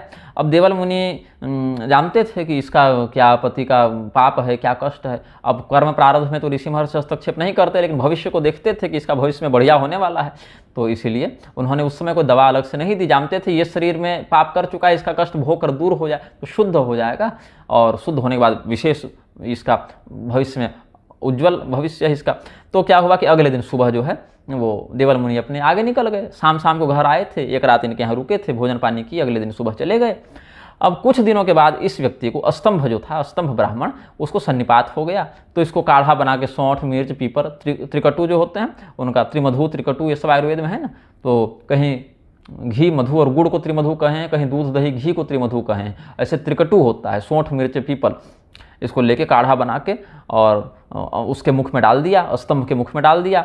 अब उसी समय उसको झटका लगा, अपना प्राण निकल रहा था, तो दांत उसके कठोर हो गए, पूरा का वो शरीर घुरघुराने लगा कफ से, तो दांत लग न जाए इसके चक्कर में वो अपना अंगुली डाल दी उसके मुंह में, अपनी अंगुली डाल दी, तो इतना जोर से दबाया कि अंगुली कट गई। अंगुली कट गई सो पूरी कट गई, आधी अंगुली मुंह में अंदर रह गई, आधी अंगुली वो हाथ बाहर निकाल ली। और फिर मरने के समय उसने अपने पाप का स्मरण किया कि हम कितने बड़े पापी थे, उस वेश्या के चक्कर में पड़ गए, आज देखो काम तो अपनी पत्नी ही आ रही है, पैसा गया तो वेश्या भी चली गई। तो वही वेश्या का स्मरण करते करते वो मर गया। उस समय भी वो भगवान का स्मरण नहीं कर सका। हम कितने बड़े पापी थे, उस वेश्या के चक्कर में ऐसा हो गया, उस वेश्या के चक्कर में ऐसा हो गया, वही हमको बहका दी थी, हमको माफ़ कर दो, वही हमको अपने रूप में मोहित कर ली थी। ऐसा कहते कहते वो मर गया। और इसकी पत्नी ने देखा पति हमारे चले गए, तो क्या करें। तो कुछ घर में संपत्ति तो बची नहीं थी, एक सुहाग का चिन्ह था, कंगन इत्यादि सुहाग का वो पहनी थी, वही कंगन वो सोना का था, उसको बेच के और चंदन की लकड़ी खरीद के अपने पति की बढ़िया चिता सजाई और अपने पति का आलिंगन करके उसी चिता में वो सती हो गई साथ में। और पतिव्रता स्त्री अपने इस अद्भुत धर्म के प्रभाव से साक्षात लक्ष्मी जी के समान दिव्य स्वरूप को धारण करके वैकुंठ लोक को चली गई। लेकिन अभी इसके पति का उद्धार नहीं हो पाया, क्योंकि इसने अपने पत्नी का बड़ा निरादर किया था और पतित भी था। तो ये क्या हो गया, ये और वेश्या का चिंतन करते हुए शरीर त्यागा था ना, इसलिए अगले जन्म में वह व्याधा बना, और वही व्याधा तुम हो, ऐसा उन शंख ब्राह्मण ने बहेलिये को बताया, अपना चेला जो बन गया था उसको बताया। लेकिन वैशाख महीने में देवल ऋषि तुम्हारे घर आए थे और तुमने अपनी पत्नी को आज्ञा दी थी कि हाँ, अनुमति दी थी कि तुम इनकी पूजा सत्कार करो। इसी पुण्य के कारण इस वैशाख महीने में भी तुम्हें धर्म बुद्धि हुई और तुमने ये जूता हमें लौटा दिया। तो इस और उस स्त्री ने दवा कह के जो महर्षि का चरणोदक तुम्हें पिलाया था, इसी पुण्य के प्रभाव से आज हमारी तुम्हारी यहाँ पर भेंट हुई और तुमने अपने पूर्व जन्म का वृत्तांत सुना। अब देखो, पूर्व जन्म में तुमने अपनी स्त्री की अंगुली काट ली थी, और एक कटी हुई अंगुली तो मुर्दे का ही परिमाण हो जाएगी ना, जब तक शरीर में जुड़ा हुआ है तब तक वो शुद्ध है, कट गया तब तो अशुद्ध हो गया ना। और वो मुंह में लेकर तुम मरे थे, अब मरना है गंगा जल तुलसी दर लेके, और तुम कटी हुई अंगुली मुंह में लेकर मरे हो। इसी के कारण तुम यहाँ भी पशु पक्षी को मारते हो और उन्हीं का मांस, मुर्दों का मांस खाते हो, मुर्दाखोर बन गए हो, ये सब है। और मरने के समय तुम सैया पर पड़कर सैया का चिंतन कर रहे थे, इसलिए तुम्हारा कोई निश्चित घर नहीं है, तुम कहीं भी जमीन में ऐसे ही जंगल पहाड़ में सोने के लिए विवश हो। ये सब हमने अपनी योग दृष्टि से देखकर तुमको पाप पुण्य बता दिया। अब बताता हूं कि भविष्य में अब तुम्हारे साथ क्या होगा। कृणु नाम के एक तपस्वी अन्न इत्यादि त्याग कर सरोवर के निकट तपस्या करेंगे। तपस्या के अंत में उनकी आंखों से तेज का निस्सरण होगा। उस तेज का भक्षण एक सर्पिणी करेगी। उस सर्पिणी के गर्भ से तुम किरात के रूप में पहले पैदा होगे और किरात लोग तुम्हारी रक्षा करेंगे और तुम उन्हीं के साथ रहोगे। और जो तुम हमें जूता दे रहे हो वो जूता जो है वो पुण्य अभी जो नया वाला बना उसके कारण तुम्हें सप्तर्षि मिलेंगे और सप्तर्षि की कृपा से फिर तुम तपस्या में जाओगे और तुम्हारा पुनर्जन्म होगा वाल्मीकि ऋषि के नाम से। तब तुम राम कथा का पुनः ग्रंथबद्ध निर्माण करोगे। ऐसा कह के फिर वो शंख मुनि आगे फिर चले गए। तब फिर ये व्याधा जो है अपना जीवन पूरा बिताने के बाद सर्पिणी के गर्भ से कृणु का पुत्र बनकर जन्म लेता है और किरातों में ही पला बढ़ा, उन्हीं के साथ रहने लगा। हालांकि ब्राह्मण का ही तेज था उसके अंदर, लेकिन कर्म सुद्रोचित ही रहा और किरात की योनि में जन्म लोगे ऐसा भी कहा था उन्होंने। तो इसीलिए लोगों को भ्रम हो गया कि वो शूद्र थे, किरात थे, डहिलिया थे। ऐसे मूल में देखा जाए तो ब्रह्म का ही तेज था उसमें, ब्राह्मण का ही वीर्य था उसमें। और बाद में फिर सप्तर्षियों के साथ उनकी भेंट हुई, अलग अलग ग्रंथों के आधार पर हम बता ही दिए हैं। फिर सप्तर्षियों के कहने पर वो अपने घर में जाकर पत्नी बच्चे से, माता पिता से पूछे, वहाँ पर वो लोग कह दिए कि हम लोग पाप का फल तो नहीं भोगेंगे। तब फिर वापस आए और राम नाम का जप करने लगे। तो कैसे राम नाम का जप करने लगे? तो उल्टा जप करने लगे, वो मरा मरा करके जपने लगे। मुनयो माम उपदिशुर मत कृपा पूर्ण मानसा एकाग्र मनसात्रैव मरेति जप सर्वदा। व्यस्तस्ताक्षरपूर्वकम दिए थे, व्यत्यस्ताक्षरपूर्वकम कि उल्टा करके राम को मरा करके दिए थे, वही वो जपने लगे। और ऐसे करके बहुत समय ततो युग सहस्राम ते ऋषय पुनरागमन, जो अध्यात्म रामायण में बताए वही बात आनंद रामायण में भी वही कथा फिर आगे है। ऐसे कह के वाल्मीकि जी ने अपना चरित्र वर्णित किया है। तो इसीलिए हरिनारायण तिवारी प्रोफेसर साहब ने जो कथन दिया दलित होने का, शूद्र होने का, उस विषय में शास्त्रीय दृष्टि से हम इन बातों को ऐसे समझते हैं। और अब इस वक्तव्य को हम पूर्ण करते हैं क्योंकि बहुत लंबा चौड़ा हो गया है, ये 4 घंटा 5 घंटा का हो गया है। आप लोग आराम से देखते रहिएगा क्योंकि अब हमारे पास उतना समय नहीं है कि हम सब अलग अलग करें, अपलोड करें, उतना समय भी नहीं, संसाधन भी नहीं। और अगर कोई प्रसंग आपको वैसा लगे कि अलग कर देना चाहिए था तो आप लोग अपना अलग अलग तरह के सॉफ्टवेयर आते हैं गूगल प्ले स्टोर पर भी, ऑनलाइन पर भी, उससे क्रॉपिंग करके उतना आप निकाल लीजिएगा। प्रसारित करना होगा, रीअपलोड करना होगा, रीमिक्स करना होगा, कुछ करना होगा, सब कर सकते हैं। कोई जिज्ञासा वैसी होगी तो कमेंट इत्यादि में पूछिएगा, हमारे पास समय और ज्ञान रहेगा बता देंगे, नहीं रहेगा तो फिर उपेक्षा कर देंगे टिप्पणियों की। अब ये बात हम यहीं वक्तव्य को पूर्ण करते हैं। सारभूत बात यह है, शास्त्रानुसार कर्म करने से ही शास्त्र वर्णित फल की प्राप्ति होती है।